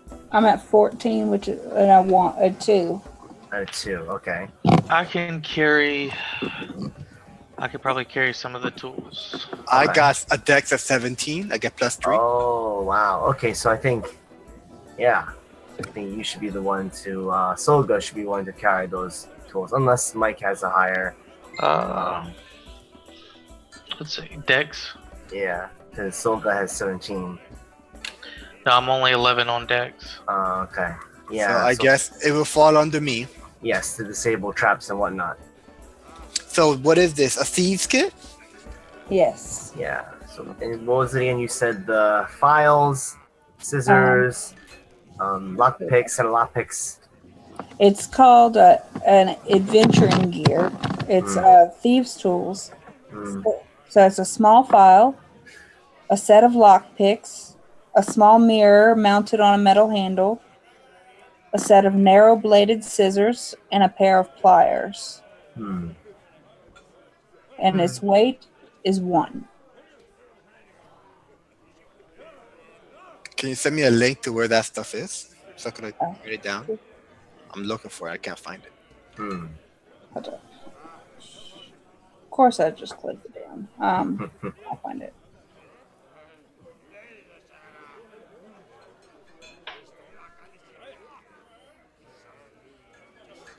It's on Roll20. Yeah, that's why I'm like looking for it. Having a hard time. Let's see. I don't.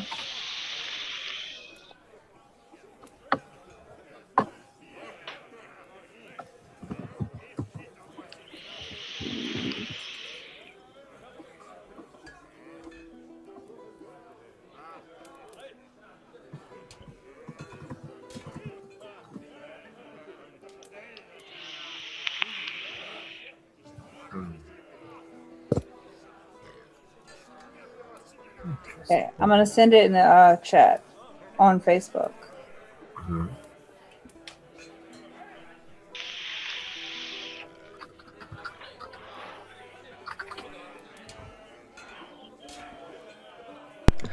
Okay, guys, I'm back. Did it go through to you, Ross? I see it. I see it. Thank you. Yeah. Thieves tool. Yes, this is level up. Thieves tool. Okay. So, where we left off, I'm sorry. The damn dog. I had to take care of the dog real quick. Alright, so you guys are in the inn, and you guys are at the general store, and you guys gathered your tools, right? Yes. And what did you guys gather exactly? You've got... We doubled our weight in water skins. I had 50-foot hempen rope. And we got a thieves kit. Gotcha. Does she have acid? Does she have acid? No, she does not have acid. Okay, no acid. No, she does not. Now, she tells you guys, though, before you go, there may be, it probably wouldn't, it would be to your best interest to travel at night because of the heat. It's hot. Nobody is traveling during the day. You're not gonna want to make that 7-mile march in the daytime in this heat. It makes sense. So you guys now, it's approaching sunset. So she recommends to you guys that you head to the inn, get some rooms, pass out, and she said it should be a 2.5 hour, 3 hour top max trek for that 7 miles to the Citadel. So she recommends you guys go and get at least a few hours rest before you do head out.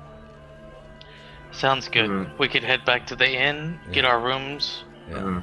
But she says you will, with this heat, and the armor you're wearing and the gear that you're carrying, you will drop dead before you even make it there. Gotcha. And it's just people just haven't experienced this heat before. Does she have any towels that we could place cool water to try to... Towels? Yes, cloth. Right. Towels.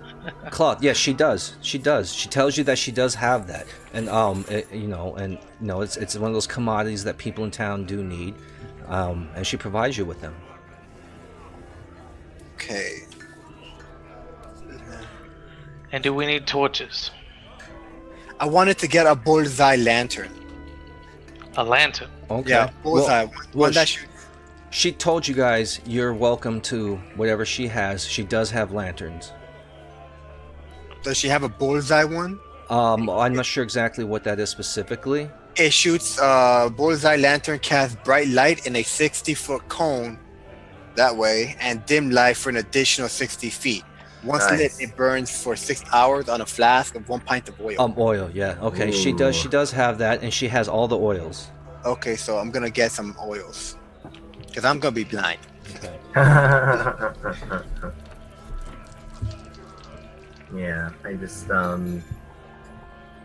with the rope, I don't know if we would have to include grappling hook and all. Maybe the hemp rope, 50-foot rope is enough just to say we have that.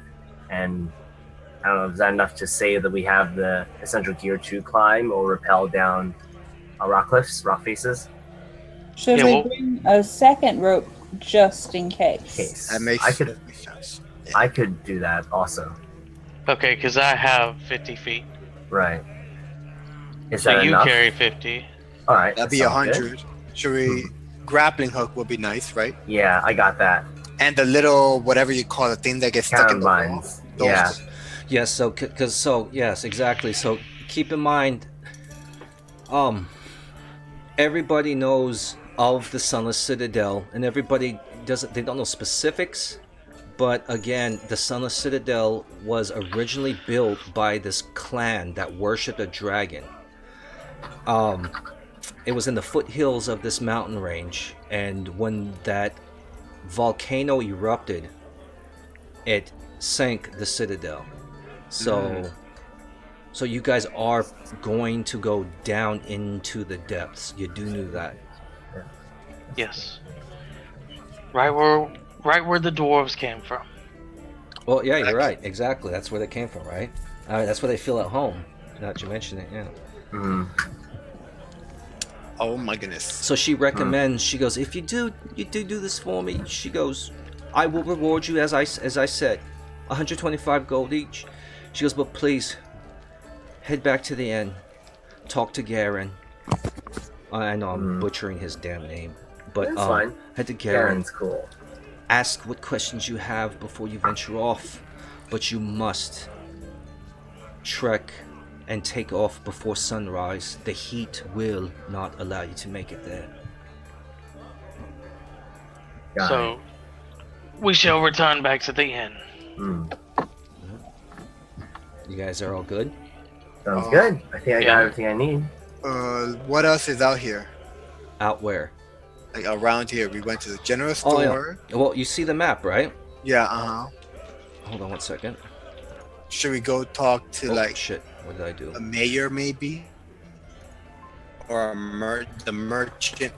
The merchant. Where- The merchant gets information. Ukreli? I cannot read that. I am.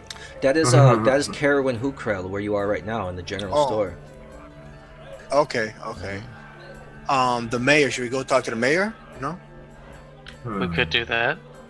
It's up to you guys. But what Carowin told you is that what you need to know can be told to you by Garen in the Old Boar Inn. All right. So then we should just go there then, since we're retiring there for the night. Yes, let's retire. And Bellfire, Yes. you're okay with that? You haven't? I'm okay with that. Okay, so you guys all agree. Let's head back. You guys are stocked up on all these supplies. Yeah. And you're heading back to the Old Boar Inn. And, and such as in real life, it's the bartender that knows everything that goes on in town. So now, do you guys see yourself in the Old Boar Inn? I do. I switched you guys over. Are you there? Yes. Okay. So you guys walk your I way. am not here. I don't see my token. Yes. You're out in the darkness. Oh, Oh, no! yeah, what Return to happened? the light. Dragonborn, return to the light! Yay! She snuck into the back. But so you guys are back at the inn, and you're at the bar now. The bartender's there, Garen, and he sees you all, and he says, "Oh, you guys have returned," and he goes, "I hope you found the information you've looked for, and what can I do for you now?" We had some more questions about the Sunless Citadel. More questions. Yes. He looks around at you and he just says, there's really not much more than that I can tell you. He goes, basically, as you may already know, legends hint that it served as the retreat of an ancient dragon cult. And when the volcano erupted, it sank the citadel. And he had already told you that he does remember about 13 years ago, a human gentleman by the name of Belloc with a very large pet frog stopped by, asking the same questions about the Sunless Citadel. He does go ahead and confirm with you that yes, Sharwin's daughter and son are missing, and she is offering the reward. He does mention something though about the goblins that do offer that fruit. He says, at midwinter, the apple is corpse white and poisonous, even to the touch. And he goes, so everyone stays away from the winter apple. He goes, but keep in mind, the summer solstice is around the corner, so you won't be encountering the midwinter apple. It will be the summer solstice apple, which heals and grants life to everybody. Guys, Oh, wow. you think we could grab some apples? Maybe cure, all this. Sounds like a plan. Mm-hmm. But he looks I at agree. you all and he goes, many a member have gone. They've not returned. You look like a hardy bunch though, and I wish you the best. And he oh, go ahead. Belek, the guy with the frog, right? Yes. He came once. Did he ever mention where he was going? No, he had questions about the Sunless Citadel, That's all, right? and that was it. And he relayed that information to him, and he only remembers because it was like 13 years ago, and he only remembers because of this huge damn frog the guy had with him. All That's right. the only reason why he remembers that. I see. So he also recommends to you guys though that if you do plan on heading out, because of this oppressive heat, he goes, you cannot travel that 7.5 miles or whatever it is. And he goes, in the heat, he goes, you will need to take off in the evening. And Well, I he do suggest. Go ahead. no, go ahead. I do suggest we rest the night until. Until the night. And he says he has employees that will awaken you 2.5 hours before sunrise, so that you can begin your trek towards the Sunless Citadel. That will do, Garrett. Right. And you guys are all okay with that? Yes. Yes. Good. Okay. Now, my friends, I would like a room with the bed nice and wet. grab water and just dump it all over with some ice, please. Well, Much Nice. appreciated. I just exposed some hidden areas. Do you guys see it? I see beds. These are the rooms in the back of the inn. You guys pick whatever room you want. They're all empty and available because, like I was saying earlier, everyone lives here in town. They have their homes to go to, and they don't get Honey, many. you're in the wrong place. I'm sorry. My honey is in the wrong place. Oh yeah, what the heck? Oh, what are you doing? Where are you at? There was Oh, another dragon okay. over there. Oh, yeah. Oh, But was no. she made of gold? Probably not. Dralian heads into his room. Albert goes into his room. And with that, you guys, unless you have something else you want to discuss with one another, you're going to fall into your sleep. And you guys fall asleep and pass out right away. I mean, So? your journey here in this heat just almost killed you. And you guys welcome these comfortable beds. You look forward to this rest. It's much needed. Awesome. I wanted to push our two beds together. Oh, well, you can do that. I'm already sleeping. I know how to wake you. You guys sir. have been together for a long time. I picked the wrong room. I'm gonna be hearing noise all night. You should come on this side, man. You should come over here on this side. All right. So on that note, you guys all agree you're just gonna go ahead and pass out for the evening, right? Yeah, Yes. sounds fine to me. Okay. I think we got all we need to know. So the night goes by uneventful. You pass out and you have such a good rest.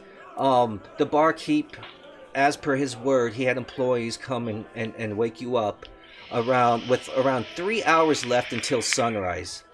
And you guys need to go ahead and start your trek under the moonlight. It's too hot during the day. You have to go by night. So you guys wake up, you're tired, and you guys could definitely wish you could just sleep longer, but Right. you have a mission. You guys Sounds like need my to life. get Sunless Citadel. Exactly. And so you guys now awaken. Now, as you awaken, you guys all come out here. You notice that there's nobody else around. You don't see the barkeep any longer.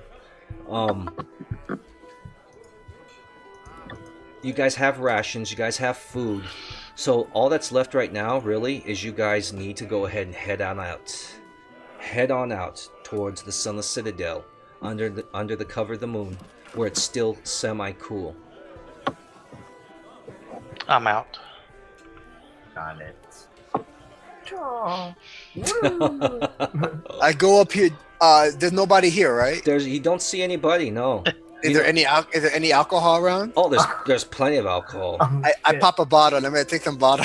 Oh no! Don't be a thief. It's okay. Don't It's be okay. a We're not thief. stealing. We're taking just in case. No pay them back. Well, there's nobody around. No one's gonna see. Everyone's passed out. The whole, as far as you're concerned, the whole town is just asleep like He normal gets people enough. would be right now. So I'm gonna take a bottle of their finest stuff, Okay. and I'm out. I would Right. leave some. Well, pieces of gold. let me roll something. I'm. I left Maybe I should Prince. leave some. Maybe I should leave some gold there, just to let them know, hey, we took this, but Well, it's up to you, but let me roll.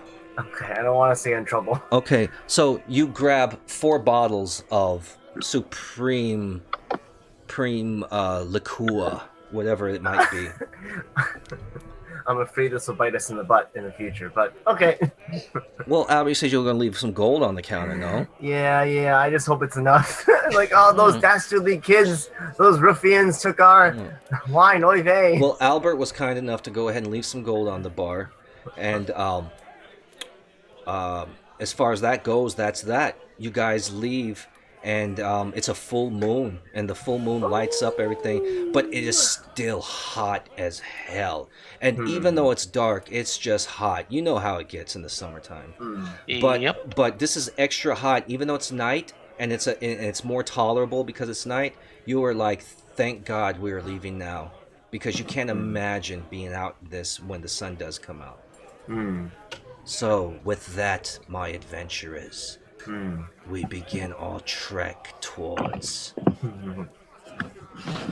the Sunless Citadel. Hmm. Okay, now I got you guys on the map. Okay, do you guys see the overland map?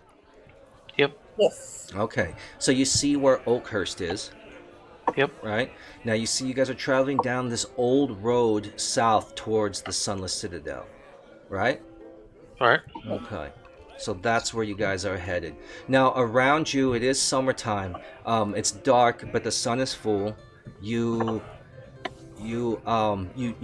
see that, you know, there's just fruit and vegetation thriving all around you. You know, it's summertime. Everything's growing and thriving. It's quiet. You hear crickets, you know, whatever other creatures are doing their thing at night. 1 second here. Yeah, so you're traveling down the old road, and you know it's going to be like 2.5, maybe 3 hours march before you reach the Sunless Citadel. But you are in the cover of the night, and you guys are very thankful that it's in the evening and not during, you know, that you guys aren't baking under the fucking sun. So now, here you guys are. Hmm. You guys should now see yourself on the old road. Do you see yourself on the old road? Yes. Okay, hold on. I gotta delete this token of Soga and bring in his new one. 1 second. Okay. Oh, what is that? So during your journey towards the Sunless Citadel, you're on the high road, and like I said, it's summertime. There's vegetation everywhere. It's hot as hell, but you know everything's thriving and growing around you. You hear the various creatures you would expect, you know, in the nighttime. Let me get this going. 1 second.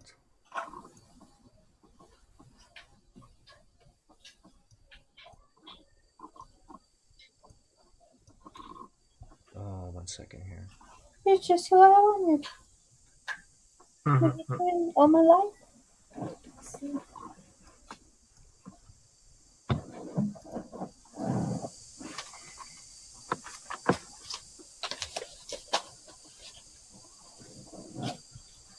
So you guys are traveling down this road, and it's a road as any other, surrounded by all this foliage. You can't see too much. You see the road leading up in front of you, okay? But you can't see anything to your left and your right. It's dense forest, you know, foliage to your left and right, and but this path is a well-traveled path. This road, the old road. So you're able to go ahead and work your way forward, and you guys can see ahead of you, you know, pretty far, with, you know, some trees to your left and right.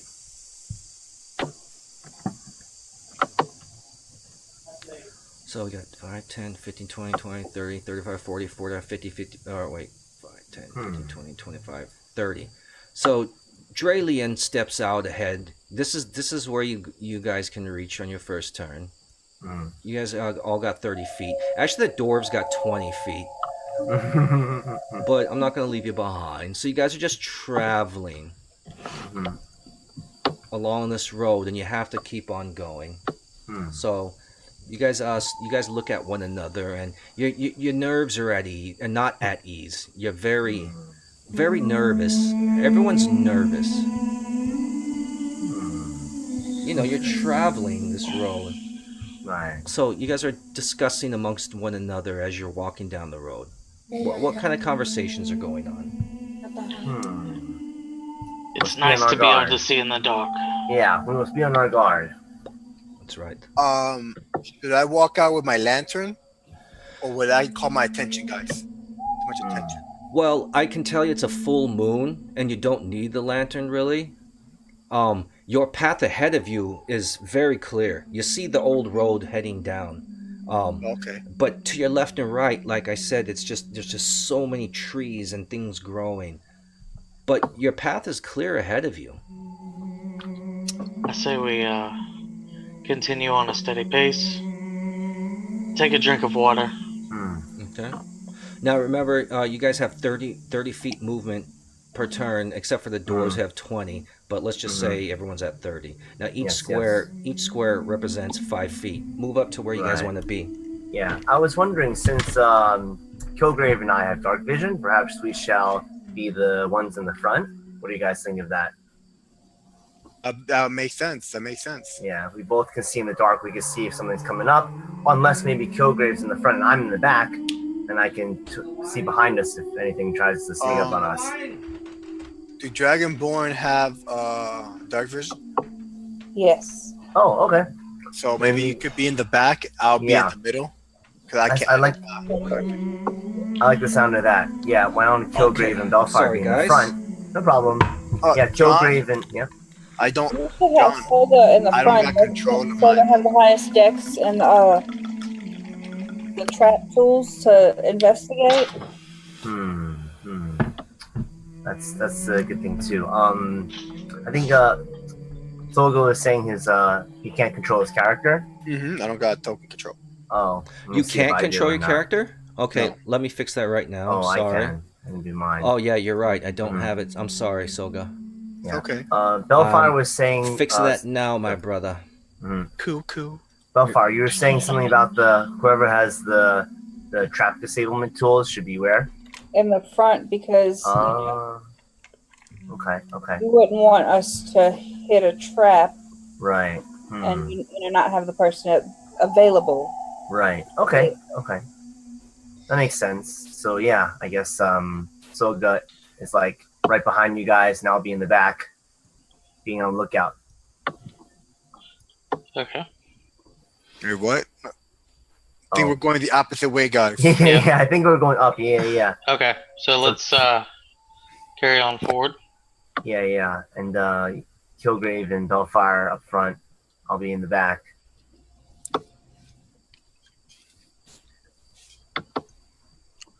Onward, my children with beards. All right. So you guys continue. You continue upwards. I'm gonna go ahead and move you guys up here. Okay. I'm just randomly dropping people everywhere. Okay. All right. So basically, you guys are gonna end up around here. Now, I need everybody to roll a perception check. All right. Perception. Oops. Everybody. Lord have mercy on my soul. Yes, Lord Harambe, bless our perception checks. Hiya! What did I get? An 8. An 8. I'm sorry, Lord Harambe. It is my fault, Harambe. You are never at fault. Forgive me for my failure. Darn it, I'm not used to these dry, fishy eyes. Yeah. Oh, no. Okay. So... Like a fish out of water. Yes. So, Mike... Yes. You, Kildrak. You're not Mike. You're Kildrak. I'm sorry. Shit. Kildrak. I need to change the names into the chat area to show that you're Kildrak, because I have your guys' real names in there. But so Kildrak, as you guys are traveling, Kildrak goes shh. He says, "Do you hear that?" And he looks around. He heard something coming off to the left and the right, but you guys didn't hear anything. The other 4 of you guys are just like, what you talking about? Yeah, like, what you talking about, Willis? What you talking about, Willis? Like, yeah. They don't hear nothing. So because of that, Kildrak is just like, all right, so maybe, whatever, some kind of creature going off in, moving around into the wilderness. So because of that, Kildrak doesn't really pay much mind to it, even though he swears he heard something. But because he's the only one, he's just blowing it off. Now, with that said... Now, I have a +3 on my perception. That's... so it should be 14. 11, 12, 13, 4. Okay, so then you two do actually hear something. And with that said, though, out of nowhere, you see... Dun, dun, dun, dun. Dun, dun, dun, dun. These creatures jump out from your left and your right. Do you guys see? Wow. Do you guys see what I see? Yes. Yes. Okay. Are we surprised? You guys are surprised. Well, are we Oh. surprised since we had the You heard something, but you didn't know what it was, okay? and now they jumped out. So you guys are just basically like, what was that? Did you hear something? But then you're like, yeah, I think I heard something. Did you hear something? No, I didn't hear anything. But while that was going on, here are these creatures. Now everybody roll for initiative. All right. Let's see. It's just 1d20. Yes. Yeah. And also on your core sheet. Of course. Oh, Harambe blessed me. Oh, Lord Harambe. what the hell? Not failed you. Yes. Also for the rolling dice, you can also click on words in your core sheet, and it'll roll it for you, including your pluses. Yes. So, like if your core you see Constitution, your mouse cursor will become a pointer clicker. You click on that, and it'll roll the dice for you plus your bonuses. Mm-hmm. Okay. Okay, so let me do that way. You try it out. So go to core, and you'll see armor class, initiative, speed. Mouse over initiative and click initiative. It'll roll you the dice plus your initiative. Whoa! She Oh! critted. She beat my Harambe 20. Be praised. Oh shit! Harambe Okay. be praised. Oh, So Kimberly critted on that. Albert got a 16. Oh, Ross got a 20. Nice. So Ross, how come I don't see your name in I don't know. what's going on here? Oh, nice. I'm the last one. I did. That's Kildrak. Well, he already rolled though. I rolled a 2. Yeah. I was just Oh. doing what he. Oh, okay. I was doing a little thing on the character sheet. Oh, gotcha. Okay, why isn't Mhm. I don't know why. Bum. Sosa? Not Sammy Sosa. Yeah. Yeah, not Sammy Sosa. Why can't I click on anybody right now? What happened? You can't click on nobody? Nobody. What happened here? Mine moves. Yeah, mine moves. Yeah, I'm good. Yeah, I can move as well.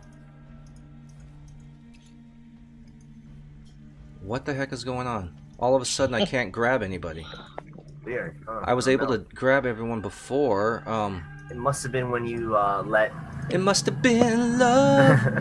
Yeah, maybe when you let Solga move his character, maybe turned off something. Sosa, can you roll one more time, just to see if that clicks anything? Okay, let's see. I'm gonna roll this way. Did you roll? I did. It says you wanted to send the result of this roll to the turn tracker, but no valid token was selected. And now, oh, I see what's happening. What's happening? You took control of him, of my token. Because of that, I cannot click on him. For some reason, I'm trying to click on my guy, and it's not responding. Okay, let's try this again.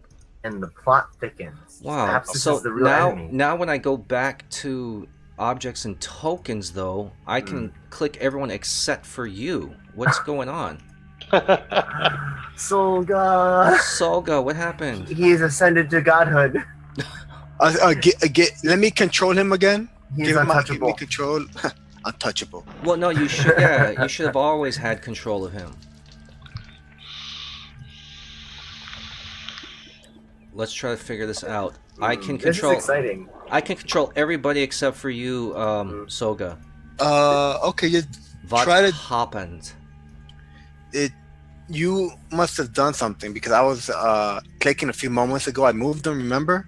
And then you did something, and Well, I made the twig blights come out. what else did you do? That's in the it. turn order. That's it. I'm trying to add everyone to the turn order, and I can't. You're the only person I can't control. What the heck? Interesting. Let me see if I could press something else. Why are you the only one? Perhaps this was the battle we're fighting. That is so Roll. weird.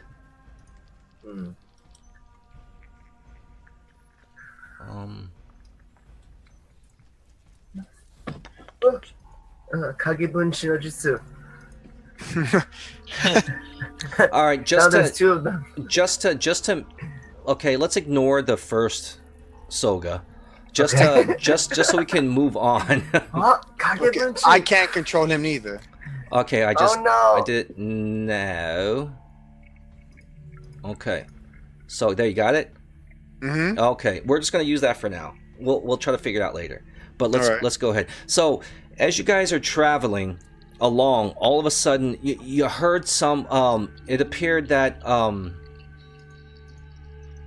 Kildrak and Bellfire, they heard something, but then no one else did, and they just blew it off. But out of nowhere, these twig blights jump out. And the reason why you guys couldn't tell is because they look like trees. Nice. They literally look like these trees. Now, I'm going to go ahead and go into the handouts. Ninja trees. Because I want everybody to see this. Player handouts, creatures and monsters. Where's the tree? The twig blights. Yeah. Now, do you guys see this pop up? I just did a pop up. Oh, all players. Here we go. Okay. Now, do you guys see this? Nope. You don't see it? Oh, Under hand what, out chat? twig blight. Got it. I got it. You see it? Hand Okay. out twig blight. Yes, exactly. Let's give you guys all a handout to the twig blights. So they literally look like just trees, and until they came alive, and all of a sudden you're seeing that they're humanoid form, and they're coming out, and they're just creaking, and they're dry, and they're coming right towards you. So we rolled the initiative. I'm gonna go ahead and put shit. I still can't add you, Soga, to the initiative. What happened? Can you add anyone else? I've got Albert, Kildrak, Bellfire, and Noxious. Well, I don't see anyone in the turn order. What happened to the turn order? I'm sorry, guys. No problem. I don't It's all know. good. I don't know why this is happening. Okay, I'm gonna go ahead and just screw that fucking turn order. Yeah. We'll fix it later. But so basically, it looks like at the rolls, it looks like Kimberly is going first, Kildrak next, and then Albert. So Kimberly, you're the first on the initiative. Well, actually, let me roll initiative for Where's Soga in these the turn order? I'm gonna figure it out right now. Wait. So we've got 13 twig. We've got 12. I gotta write this down. So we are going in our turn order. We're going Kimberly. Kim. This is so retarded that this ain't Move over working. here.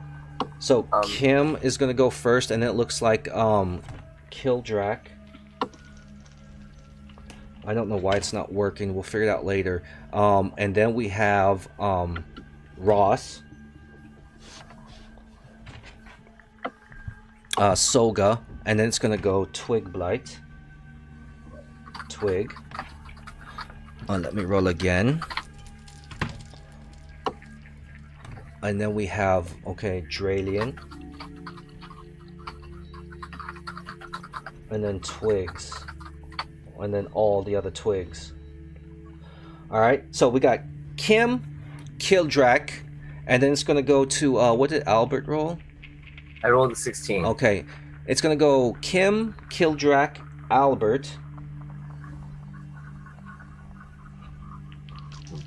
Ross, and then all the Twigs, and then Dralian. Got it. And I apologize, guys. I don't know what's going on here.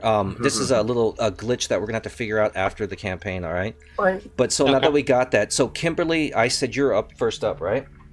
Yes. All right, Kimberly. So you were the most aware, the most perceptive for whatever reason. You see these twig blights. They're on the left. They're on the right. And you guys are just like, holy shit, what the fuck? They look like trees, but they're coming at you. Now, you guys are where you are. Kimberly, what do you do? Okay, I have scooted over from behind them, you see, or have moved from over there. I've took some steps forward. And I am going to cast Magic Missile. To who? It shoots up to 3 targets. So I'm going to shoot these 3 over here on the right. Okay, now if you look on the toolbar on your left, okay? Uh-huh. You are going to be able to select You see the ruler? There's a ruler. It's underneath the It's magnifying. in the middle. Yeah, underneath the magnifying glass. Okay. Also, use that to go ahead and point to me and show everybody what you're looking at or pointing at right now. Okay. All three of those guys. So.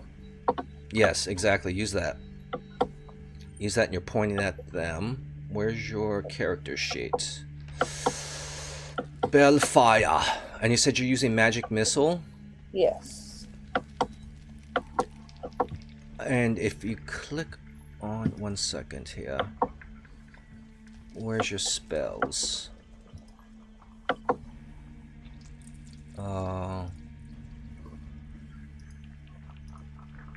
They're under spells. Okay, magic missile here. Oops, sorry. Let me open it up. I need to change this to spell card real quick. Okay, and there's the spell card. So your magic missile, it says, let's read here. It says you create 3 glowing darts of magical force. Each dart hits a creature of your choice that you can see within range. A dart deals 1d4 plus 1 force damage to its target.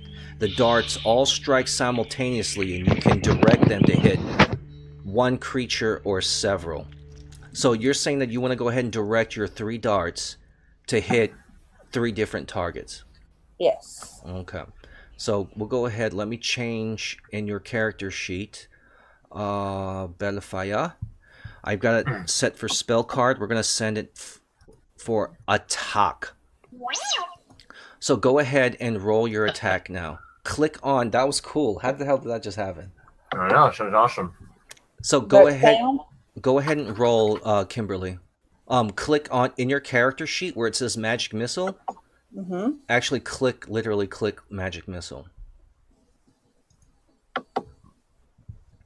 Did that do? No, a pointer should pop up, like the hand. I heard something. Well, I heard something said 120 feet magic missile, but I didn't see a roll. You should be able to click on Let's see, magic missile. Bellfire, magic missile. Let me open that up. That's under your attacks and spellcasting. Oh, it wasn't set up. Okay. All right. You guys didn't fill out your spell sheet with the damage and everything, so it doesn't input it. So what does it read? It says a dart deals 1d4 plus 1 force damage to its target. So I need to roll a die. So well, first you're gonna roll a 1d20. Okay. To see if you hit. And what did you get? Oh yeah, so you definitely hit, and you said you're gonna send a missile to each one of them, right? Yes. Okay, so it's a 1d4 now. You're gonna roll. You're gonna roll it 3 times. Okay. So you got a 1 plus 1, so that's 2. You choose which twig blight you're hitting. Okay, I'm gonna roll the 3d4. Or did it already roll? Roll 2 of them. Okay. There you go. Oh wait, what happened? No, that was 3d4. So I needed to just roll 2. 1d4 plus 1 for each target. So Okay. on one of them, let me bring up this twig creature. Did I roll again or no? Hold on 1 second. Let me bring up the twig blight. The twig blight. They have AC 13. They've only 4 HP. Okay. So go ahead. You already rolled 1. Okay. You rolled that first one, and you rolled a 15, which hits, and then we rolled damage, and that was a 1d4. You rolled a 1, and you get a +1, so that's 2 points of damage you did to which one? Point an arrow to which one you hit with the first missile. This guy. Is it showing or no? No. I'll use this ruler thing. Yeah. Okay, to that guy. All right. Yes. And the second one's going for this one.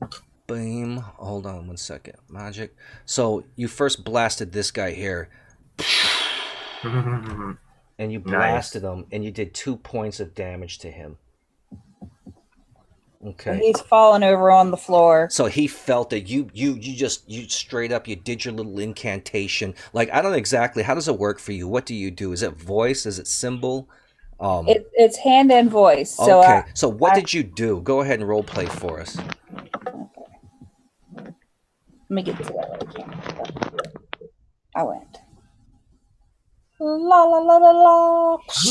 And it blasted out of your hands and it hit him. Beautiful. Now for the it hit simultaneously now. Yes, it hit simultaneously. Now for the second one here. Blam! Roll a 1d4. And it was a 2 plus. Oh, it was a 1 plus 1. So you did 2 damage to the second one. Okay. So now in our third one. And then the third one was simultaneous. That was again another one. Hey. So 2 to the third one. So they're all laying on the floor waiting for somebody to come stab them. So yeah, they all got blasted. You raised your hand and you said la la la la la, and they got blasted. And you see these twig blights, just they take the damage, and you see bark rip off from their sides. Wood splatters everywhere, but they're still there and they're still alive, and they're looking right at you, and they're marching forward. Now next was Kildrak. Kildrak. You are. Oops, sorry. I'm sorry. Change that. Kildrak, you are where you are. To your left, you see these 3 twig blights, but it's your turn. What do you do? I take 1 step forward between the 2. Okay. Kneeling down, grabbing the warhammer and swinging it at 180 degrees.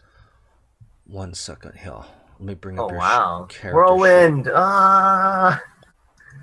Kildrak. That's awesome. I I didn't know you could do that. Fist. Badass.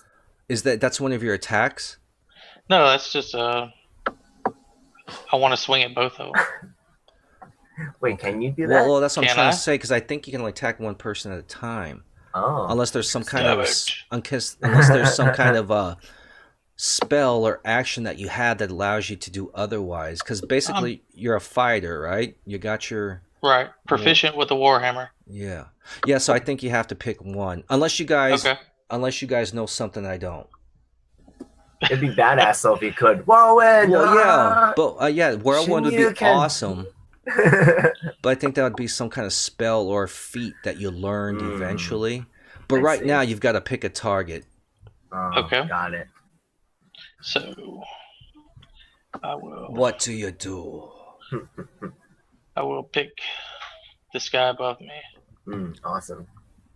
See To what I your do. north. Yes. And what are you doing? What are you doing exactly? I'm going to jump and lunge at his head with my warhammer. Your warhammer. Nice.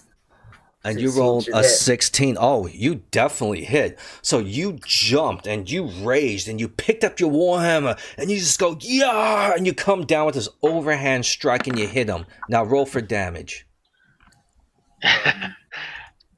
24. Is that it? Well, no, yeah. I think that's attack. I think that's attack. No, No. I just hit the damage under the warhammer though. No, 1d8 plus 4. yeah. Yeah, I got to roll another 20. No. Your damage is a 1d8 plus 4, so roll a 1d8. Oh, 20s. Roll a 1d8. Okay. Just a second. So you do the 3 plus, but you have plus 4 for a strength bonus? Right. Yeah. So that's 7 points of damage. So your hammer comes down on top of this twig blight, and it hits him right between the eyes, and it continues down all the way through his body. You split him in half, and he just dies in splinters, and just goes, but he's done. He's gone. That totally eliminated him with one mighty blow. All right. Well done, sir. Awesome. That was a mighty blow that just came down right between his eyes, man. Good show, mate. Good Next show. we have- Good show. All right, Good job, Soga. bro. Soga. It is your turn, sir. What I say am you? so moved by the way my friend Iron Fist sliced down this tree. Oh, it was a violent I maneuver. see that violence, and I'm like, Uh. hell no. And I walk back. Forget What? it. You I just ain't about to- retreated from battle. I'm sorry. I can't mess up my hair. Oh. Wow. So I move back. Okay. What you still have a maneuver left. Yes. And I pull out my heavy crossbow. Oh, shit. And I aim at Right. this guy down here. Click on the ruler Mhm. and then point to who you want. Ruler, you're not working. Select. No. Ruler. The ruler's not working for me right now. Well, you should be able to click on the ruler and then Click on your token and drag it to the. drag it towards your target. Oh, okay. Yeah. Okay. I see. That's so awesome. What sound is that? That's It's- really cool. That's Yeah, BB-8. that's That's fucking. my cell phone. That really Oh, is okay. cool. I like that. Soga will shoot. So what are you doing? Shooting him with my heavy crossbow. Which one? I didn't see. Oh, my bad. See that guy? Oh, okay. Yeah, he's 15 feet away from you. Okay, where is your character sheet? I got it. Soga. Yeah. All right, click on your crossbow heavy. You have a I'm plus gonna 3. move a little bit further back before I got 30. Do I got 30? Let's see. 1, 5, Yeah. 10, 15, 20, 25, 30. Yeah, right there in the Alright. map. Yeah, you have 30 feet movement. Yes. Okay, so Go I get will 'em. go down and I will shoot. And you rolled you missed. Yeah, I'm not about this life, you know. Oh my god. No. So I you, see- you loaded up your crossbow and you fired and it goes right by the twig blight's head and he looks around like, huh? Like he thinks it's a fucking mosquito or a bird or something. Something like, just whipped by guys. his ear. Distraction. Like, go for They'll him. be fine. That They'll guy. be fine. I'm gonna go right into their Hey, faces. No, it happens, man. You don't understand, you know. It really does happen. Mhm. So next up we have Albert. Yes. this is Albert. I. Albert, Let's is do your this. shot. You just saw Mhm. you just saw Kildrak come down with his mighty warhammer and this Mm-hmm.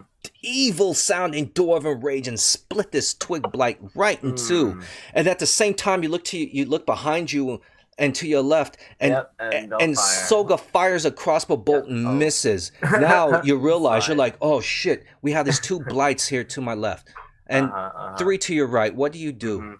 All right. Well, first I say, Kilgrave and Bellfire, you two are a match made in heaven. Oh, good shot, Bellfire. Now I'm gonna go to the right, and I'm gonna take advantage of them being prone. So I'm gonna go here. I don't think I have a bonus to my attack rolls, so I'm just gonna roll a d20 with no bonuses. What is your attack exactly? Oh, it's just a mace, a 1d8 mace. Oh, I have to yeah, roll well, a yeah. 20-sided dice. Well, explain to me though. You ran over there. You have your mate. What did you Oh do yeah, exactly? I got my mace. I'm gonna do like a Superman punch, but not really. I'm gonna jump. Ah! Have at Pow! you, fiend. And then draw. Lord Okay. Harambe command compels you. Yes. Dunk. Do it. All right, Drop that hammer down, man. let's see. Bam. Hopefully it hits. Okay. Okay, you have a 13. There 8. Okay, you hit. Hit? Awesome. You barely hit. Woo. Now go ahead and roll damage. So you come All right. down with this mace, and you did your Superman punch on this twig blight. Superman- And he sees you coming into him. He sees you landing, and his eyes get wide, and he's just ah. But how much damage did you do? Let's see. Oh shit, Whoa. dude! Your mace comes down, and you split his fucking face. It just totally obliterated, and you did the same thing that Kildrak did. All of you guys are doing great. You just removed. Wonderful. You removed Right. his head, and you removed the face, and you hear it, and you realize that as you're doing it, and your mace is coming through, you feel like you're chopping firewood. This is just like wood. It's all it is. It's like a piece of wood that has somehow come to life, but it's so Interesting. evil.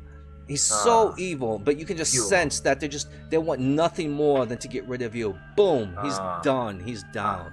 I must say real quickly, this is the most damage I've ever done with my weapon. I've like cast spells and done damage, but this is the most I've ever done with a mace. Yes. Thank you, Harambe. And then next we actually have. Let me verify. Okay. Next thing you know, you see. He's been quiet thus far, but there's Dralian. He's this half elf behind you. He's this half elf, and you guys know that he has blue hair, so it tells you that he's half moon elf.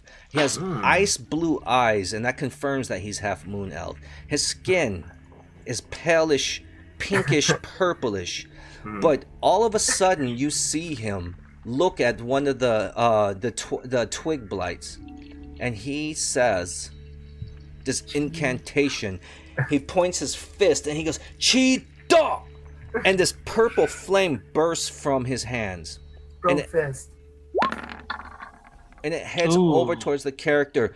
And he misses. Oh no. So he fires this purple bluish flame. This purple bluish flame shoots out from his hand. And he tries to hit. And you see that just goes right by the twig blight. And the twig blight just sees this light go by his head and it misses. So with that said, the twig blight's turn. He takes a step. Oh, 1 sec, I'm sorry. He shoots an optic blast. Yeah. Hold on. Steps forward. And it's his turn. And he looks at this dwarf and looks down on you. And he sees the damage done by these dwarves lately. And he's fucking pissed. He's angry. Come at me, bro. He comes down on you. 1 second here. Let me find the I'm sorry. 1 moment, guys. I can't remember exactly where he is.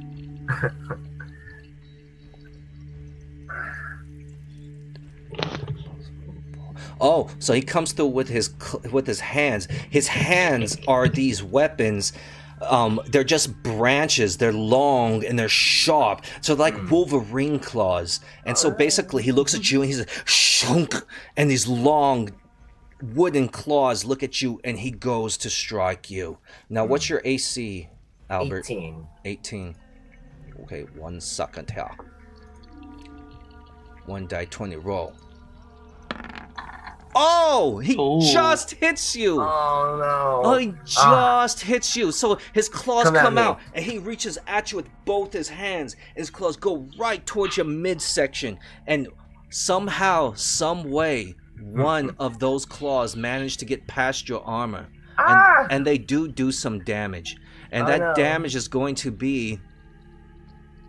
Ah, shit. Wait, that's the wrong thing. What it's the fuck gonna is be it? shit. I'm sorry. Bear with me, no guys. No problem. The damage. Damage is going to be, it looks like 1 die 4 plus 1 piercing damage. So, let's go here. 1 die 4 plus 1. 3. Okay. Ouch. 3. You take 3 points of damage where he stabs you in your gut and he somehow manages to pierce your armor and you feel the pain of this wooden spear into your midsection. Tis a flesh wound. Tis a flesh wound. So you minus those hit points. Yes. Now next again is... Wait, who was next? All of you guys have gone thus far. It's all twig blights now. This twig blight, he moves 5, 10 feet here. This twig blight goes 5, 10, 15, 20. This twig blight goes 5, 10, 15. And we're going to start with this twig blight here just attacked Albert. We're going to go with this twig blight. He looks down at Sosa. Or Soga, I'm sorry. I'm not there. Yeah, Sosa. It's his shadow clone. Oh shit, he's way back there. Damn it. Back there. I forgot about that. Okay. It's a shadow clone.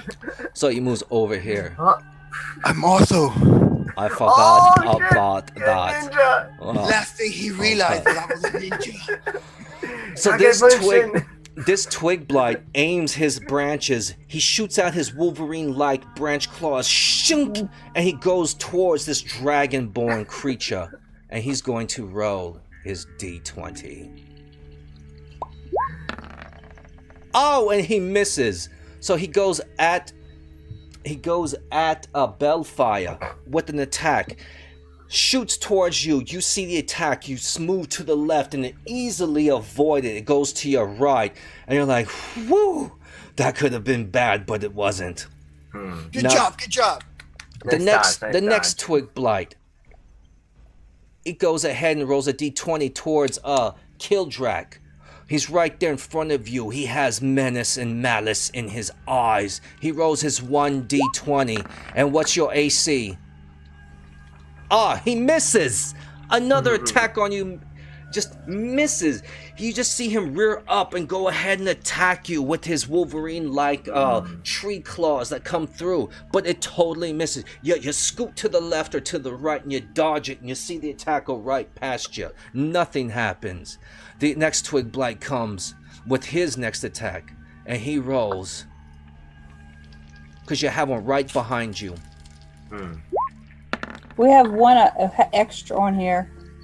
115. What do you mean one extra? The one right. Let me see. This one right here should be dead. Yeah. Which one?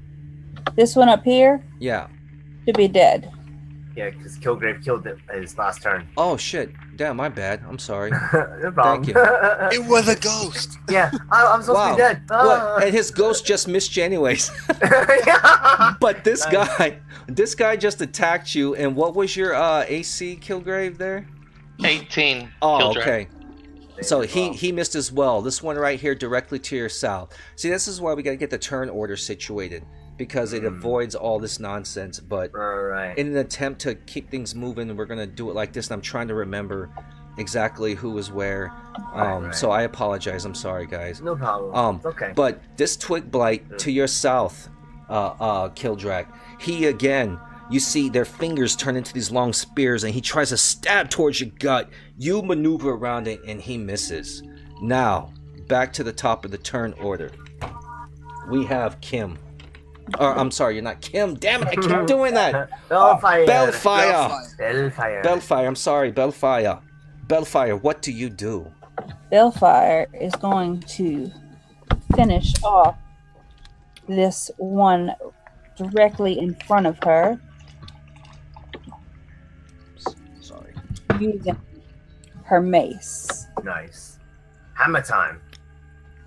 I'm going to swing my mace across Okay. the skull. Which one is this? Go ahead and point an arrow towards it. So click the ruler and just drag and point. I did. There. Okay, that one. Gotcha. Okay. So I need to come over to the core. And you said you're dropping down a what weapon are you I'm using? going to use my large quarterstaff. Quarterstaff. Yes.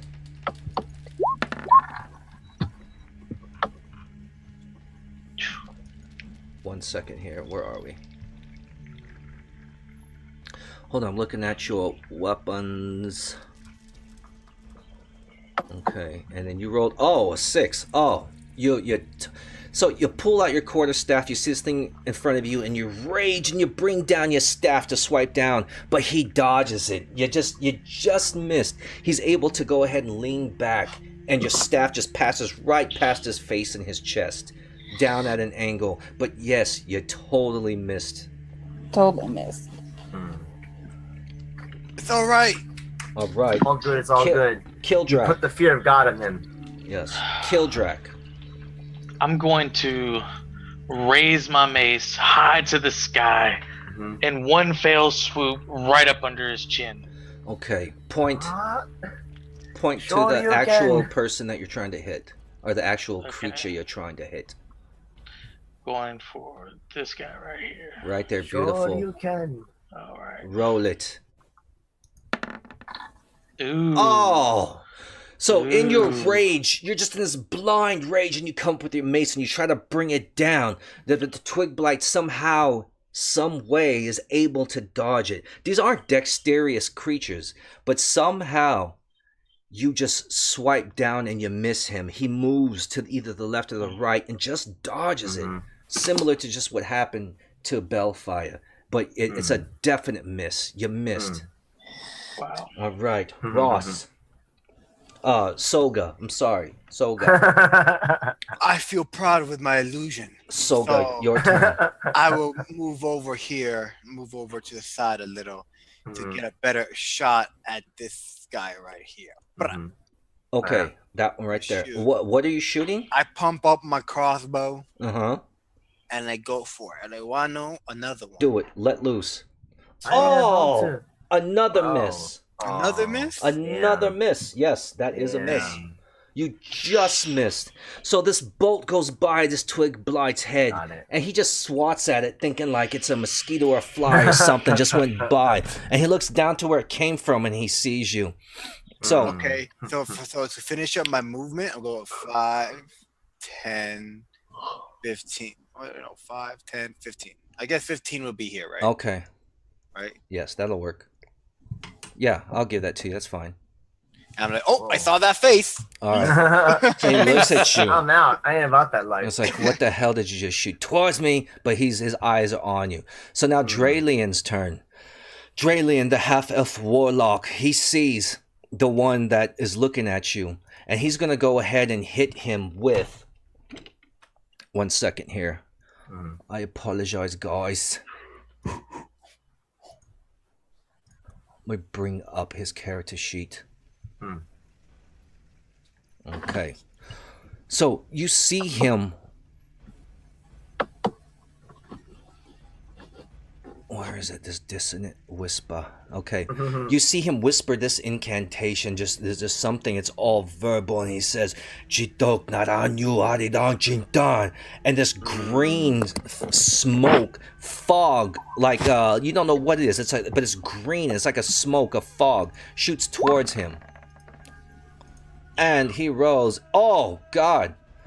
So this poison spray shoots out from Dralian's hand, and it blasts this twig blight right in the face.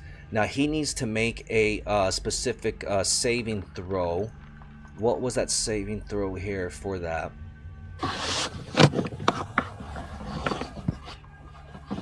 His saving throw, let me go to spells. And that was the poison spray. He needs to make a Constitution saving throw. So let me roll that real quick. Oh, he critically fails that saving throw. He is dead. So let me go ahead and roll the damage on that. Yeah, he failed it so bad, like he basically just said, "Oh, come here, put it right in my face and let me inhale this poison." Oh my God, money shot right here. Yeah, he basically just grabbed the palm of my hand and just put it in his mouth and inhaled the poison. Said, do it, baby. Yes. Oh yeah, he's like Randy Macho Man Savage right now, sucking in the poison. That is a bomb. Oh yeah. This is good shit. Yeah, right but there. let me find out. What the fuck? Where is my character sheet? That's funny. What was the damage on that again, though? It was 1 die 12. Okay, 1 die 12. That's a lot of DiMaggio. 1 die 12. Yeah, I'll probably take more damage since he failed. And what was as well, it? Right? 5 damage. So he takes 5 damage. So this poison hits his face. He sucks it up. He looks. He chokes. His eyes gets big, and he's and he just plummets to his death. Nice. He just drops dead. One less twig blight. Now. Yeah. Yes. Oh yeah. So now we're gonna go ahead and go back here. This twig blight here, in front of Bellfire. He goes I think you ahead. skipped me. Oh, Johnny. Albert, I'm I sorry. think you skipped me this whole Oh yeah, round. no, this is your turn. You're right. I'm sorry. No problem. It's okay. It's okay. I'm so sorry. No, it's okay. It's okay, Johnny. No worries. Lord Harambe forgives you. Lord Harambe forgives all. Yeah, you were yes. supposed to go after Kildrak. I'm sorry. Yeah. I'm no, so it's sorry. okay. God All damn good, it. all good. It was a good moment. I like that. So basically, I Oh. say, so someone did die from marijuana inhalation. All right. In any event, all right. I'm gonna look at this dude right here and be like, "Victory soon shall be ours." Hey-ya! And then let's see. What do Roll you? that What, D- what? You're just dropping your mace down on him. Yeah, drop it like it's hot. Boom. Oh yeah. Oh, okay. Oh. And it wasn't hot. Albert. Instead of dropping something So hot, you I go- dropped a you- cold, hard piece of like like dried shit, and it just went on Albert. the floor. And they're just looking at it like, oh, that's a nice cold hard piece of shit right there. So Albert, you go ahead and turn it on, baby. The light. It's like it wasn't hot; it was cold as fuck. So Albert, you pick up your mace and you bring it down. You just it just hits the floor. he just does his little shiv to the right and just watches as your blow comes past them. It's Boom. like you just totally missed. Ugh, It was that totally was cold. That was cold ice hard shit, not hot shit. But you know, you looked so fierce, but you just missed. You know, it happens. Yep. So now we have Next this twig blight. And it's looking down. I don't even think it's a he or a she. time. It's looking down at Bellfire. Well, where's the dice? It's going to go ahead and try to attack Bellfire. Just stab with its piercing long Wolverine fingers. But the thing is, it's not adamantium. It's just wood. Thank goodness. Yes. And... oh, it's a crit! What? Oh, no! It rolls a critical hit on you. Yeah. Holy Hello, darkness, my old crap. friend. Yeah, it's okay. Hello, Don't worry, I'm a darkness, healer. my old friend. I'm a healer. That You're was good. awesome, Soga. Hello, darkness, my old friend. Fear not. It's gonna be double, right? Mm-hmm. Yeah, double. Oh God, I'm so sorry. And this is a +1. You're getting stabbed in the guts. And what was it? It was a 2, so that's a +1, 3. You take 6 hit points of damage. Could be worse. Poor Bellfire. These fingers reach into your guts, and you've got these wooden piercings in your intestines. The pain is just like extreme, and you're just hurting. Well, that's a splinter. Yeah. No. And now the second one, the second twig blight here. Actually, Come at me, bro. I've got to what was your starting hit points? My max is 8. My current, like, does you use your current or you use your max? What's your well, they're both the same because you started off at totally healthy, right? Right, so it should be 8. Okay, so you started off at 8 and you just took 6. 6? Oh my god. So you Don't got worry, 2. I'll heal you later. I'll heal you. Oh my god. Okay, you got 2 I left. got your back. So now this twig blight is focusing now on the nearest target, which is this Me. Come at dwarven me, bro. cleric with Come a at me, bro. gorilla on his shield. Yeah. You hit me last time. You think you hit me again? Let's go. What's your AC, Albert? 18. 18. Oh god. Let's see. He's not gonna hit you. I ain't that great in math. With 3 out of 20 chances. He misses That's bad. right. You easily dodge him. Easily, no problem. That was like just a piece of cake. And now this third twig blight towards Kildrak.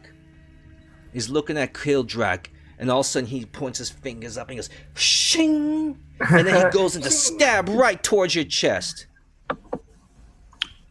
Are the trees going now? Yeah. Because you skipped me. Miss. Oh What was shit. the trees and What then happened? you, I And think. yeah. I'm always the last one of us that starts the trees. What? Yeah. You're gonna go next. Okay. Okay, so the tree misses you, Kildrak. You see him, his fingers went shoom, and he had his big claws, these big wooden claws. He went to go stab you. You just maneuvered and pushed his hand out the way. And with that said, Ross, Soga, it is your turn. All right. There are 3 twig blights left, and you just watch them attack all your allies. And Bellfire was the only one that took severe damage. You just saw her just get impaled into her Okay. gut. So let me see. What I'm gonna do is 5, 10, 15. Gonna go here. 20. Okay. Right.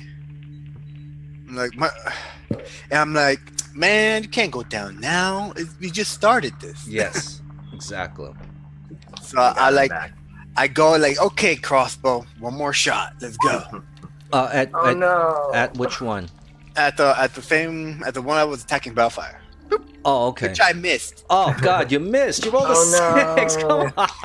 No, this crossbow. So yeah, you load your crossbow and you're just like, pew, and it just totally you missed your target. It happens. I literally go like one of the guys. I ain't about this life. Ain't about this life. So you missed. Man. Now we're at the back of the top of the Kim. Bellfire is going sorry. to swing Bellfire. again. Yes, Bellfire. It is your turn. You're bleeding. You've been impaled in the stomach. Your gut is bleeding. You're in pain, but you're still quite alive and still quite in the mix. What do you do? I'm going to swing again with my quarterstaff. And you're pointing at that gentleman. Okay. Do it. Take this fool out. Make him pay for what he just did to you. Yes.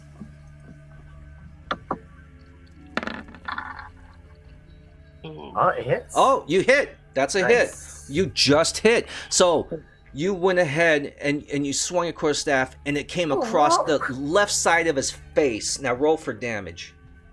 Is it not the second one that damaged? The 14? No, it's the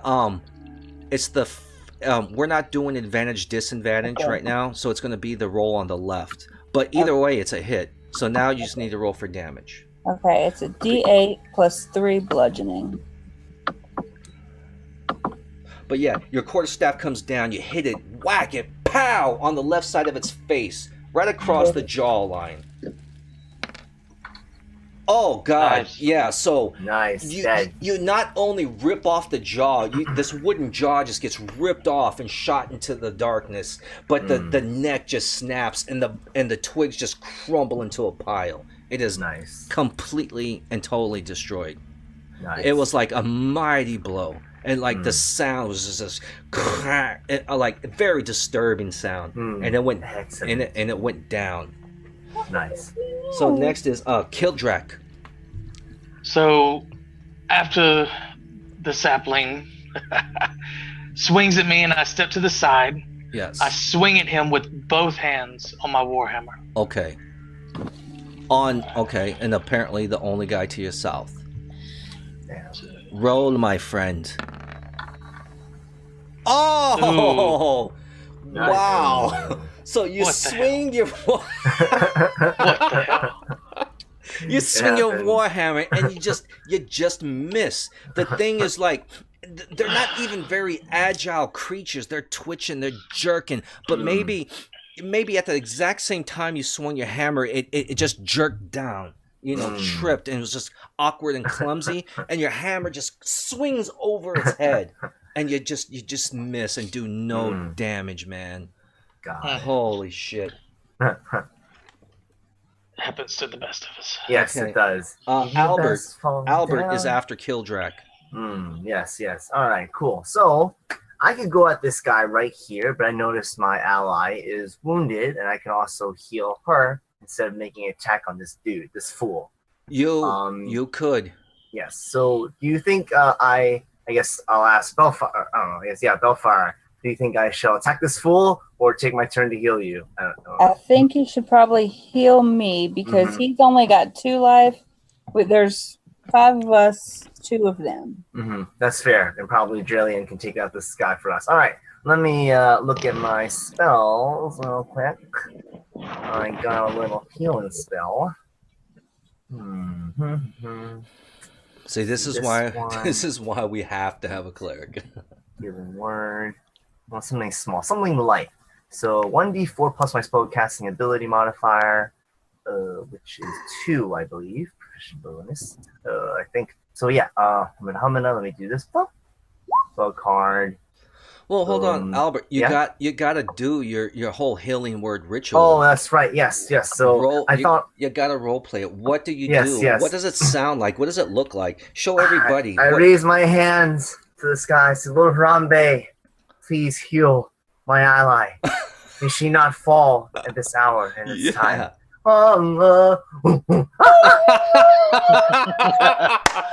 That's awesome. Yes. That's what I'm talking about. Cool. Yeah. All right, I think +2 is correct. Ooh, okay. Oh, so 3. 3. So so not a lot, but no, but you know what? She It's had good. 2. Now she has 5 health. You now have 5. Oh, not 54 health. You have 5 health. 5. Okay, there you go. All right, good job. You actually sacrificed your own safety to heal a fellow member, which is what you would do as a cleric, of your alignment. Yeah, So, that's right. you know what? I'm going to grant another inspiration point for that. Woo! Friendship is magic. Yeah. I'm going to do that because you actually stuck to your alignment and your class. And yeah, man, you said, screw the danger ahead of me. Let me heal my I'll partner. take a hit. Okay. Yeah, I'll take a hit. I'm cool with that. Cool. Excellent. Now, who's next? Soga. So I'm saying Soga. maybe I'll go walk over here. Maybe I should just change, target. Yeah, get a different angle. You know what I'm saying? Different angle. I'm like looking at the crossbow. Maybe I bought a defective one. Hey, Yeah. it's within your 30-foot range, so you do what you want, man. Yeah. So I'm like, okay, another one. The first time is a charm. Pow! Oh, you missed again. Oh no! Yeah, Barely. I bought a defective crossbow. Oh no! So you go ahead and you cock bang, you fire again, and you're just like shit, and you're like, damn it. Yep. It happens. Just for some reason, whatever reason, you just happen to miss. Okay. Yes, only by two. By two. Yeah. So now it's Dralian's turn. Dralian's gonna go ahead. And he's going to use his Eldritch Blast.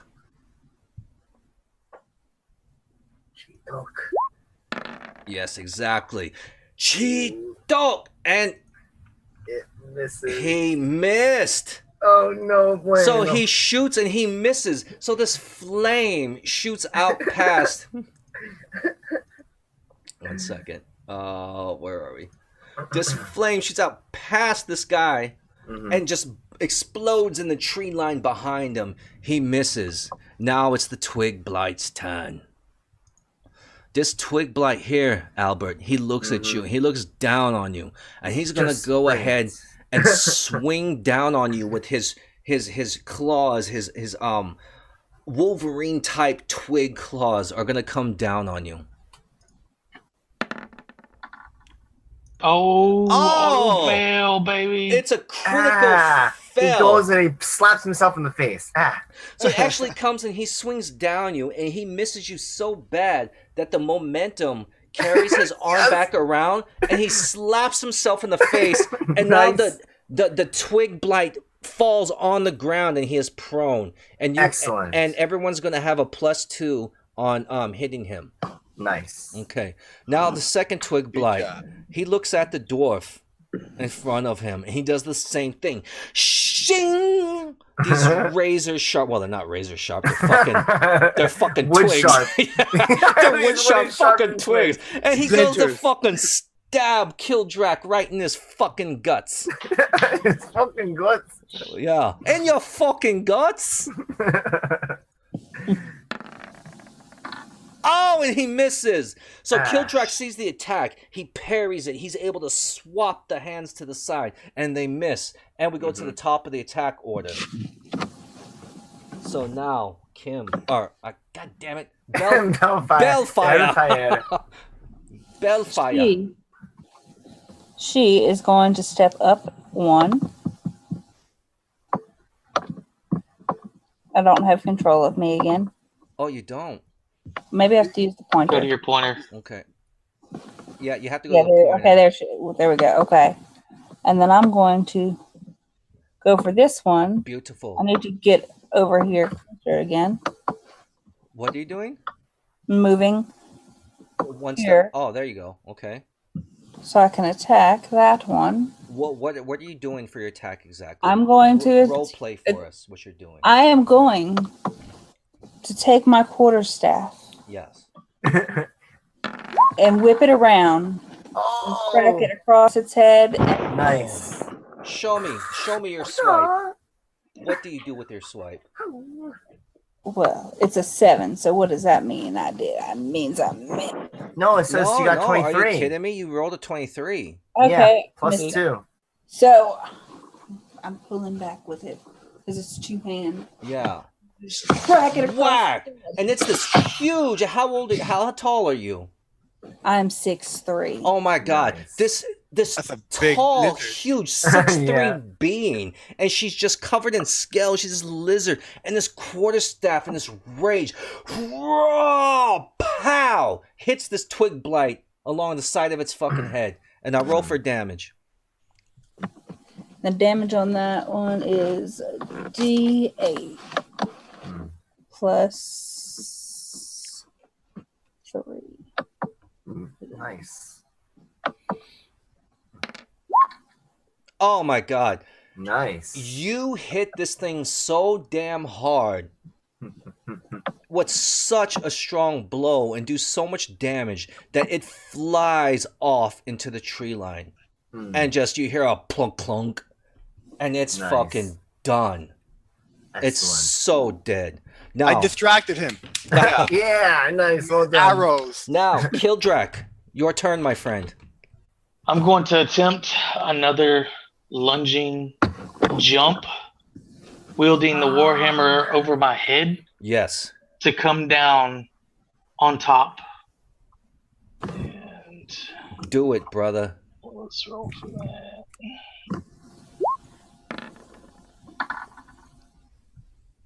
Ooh, What did you get? Got a 12. 12. Oh, you So just missed by missed one, right? again. Missed by one. Oh, Kildrak, you come down with your man. Is that the 12 plus 2? Oh, well, did you click from your character sheet? No, he didn't. No. Okay, you have to click from your character sheet because it adds everything. So let's go. Can I to do your it character from sheet. attack? Yeah, go to your character sheet. You see where it says Warhammer Yep. in attacks and spellcasting. You have a +6 on that.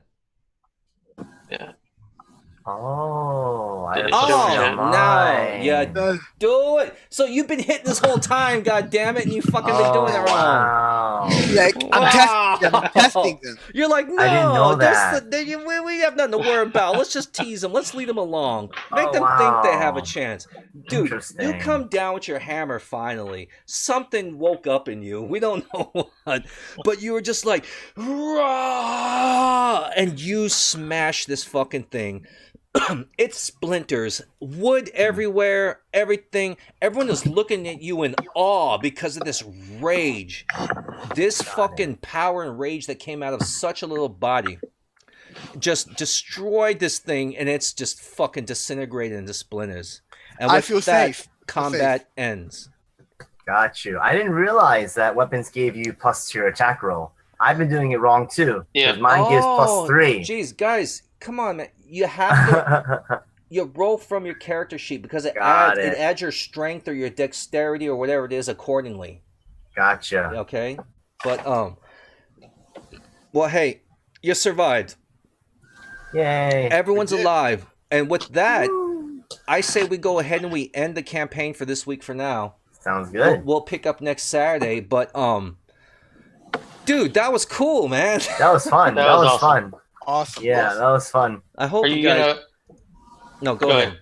I was gonna say, are you gonna go ahead and do XP now, or are we just gonna wait until Well- the end of the campaign? Well, no, I'm going to go and actually let me look up how much XP each was worth. Sorry, I wasn't trying to rush it. I was just curious. No, Yeah, no problem. No, I actually had planned on handing out XP at the end of the campaign. So, no, it's fine. But and of course, man, you're a player. You want to fucking know, man. We got to advance because what you guys got in store ahead of you, yeah, this little battle was nothing. But what I want you to take away from this battle is that there were these tree saplings. And now, with that in mind, you remember they had mentioned these trees that produce these fruits Yes. that healed everything, right? And do you remember when the townsfolk had mentioned that we've taken the seeds and we've planted them and tried to grow our own saplings, but they always disappear? Those could be the saplings. Do you remember that? Yep. Yeah. Yep. Okay. So Yeah, with they're that the said, ones. what do you guys think is happening? Guys. I think the saplings are. Yeah, something's going on with these trees. Something's afoot. Okay. Definitely. All right. But let me go and find out what these twig blights are worth.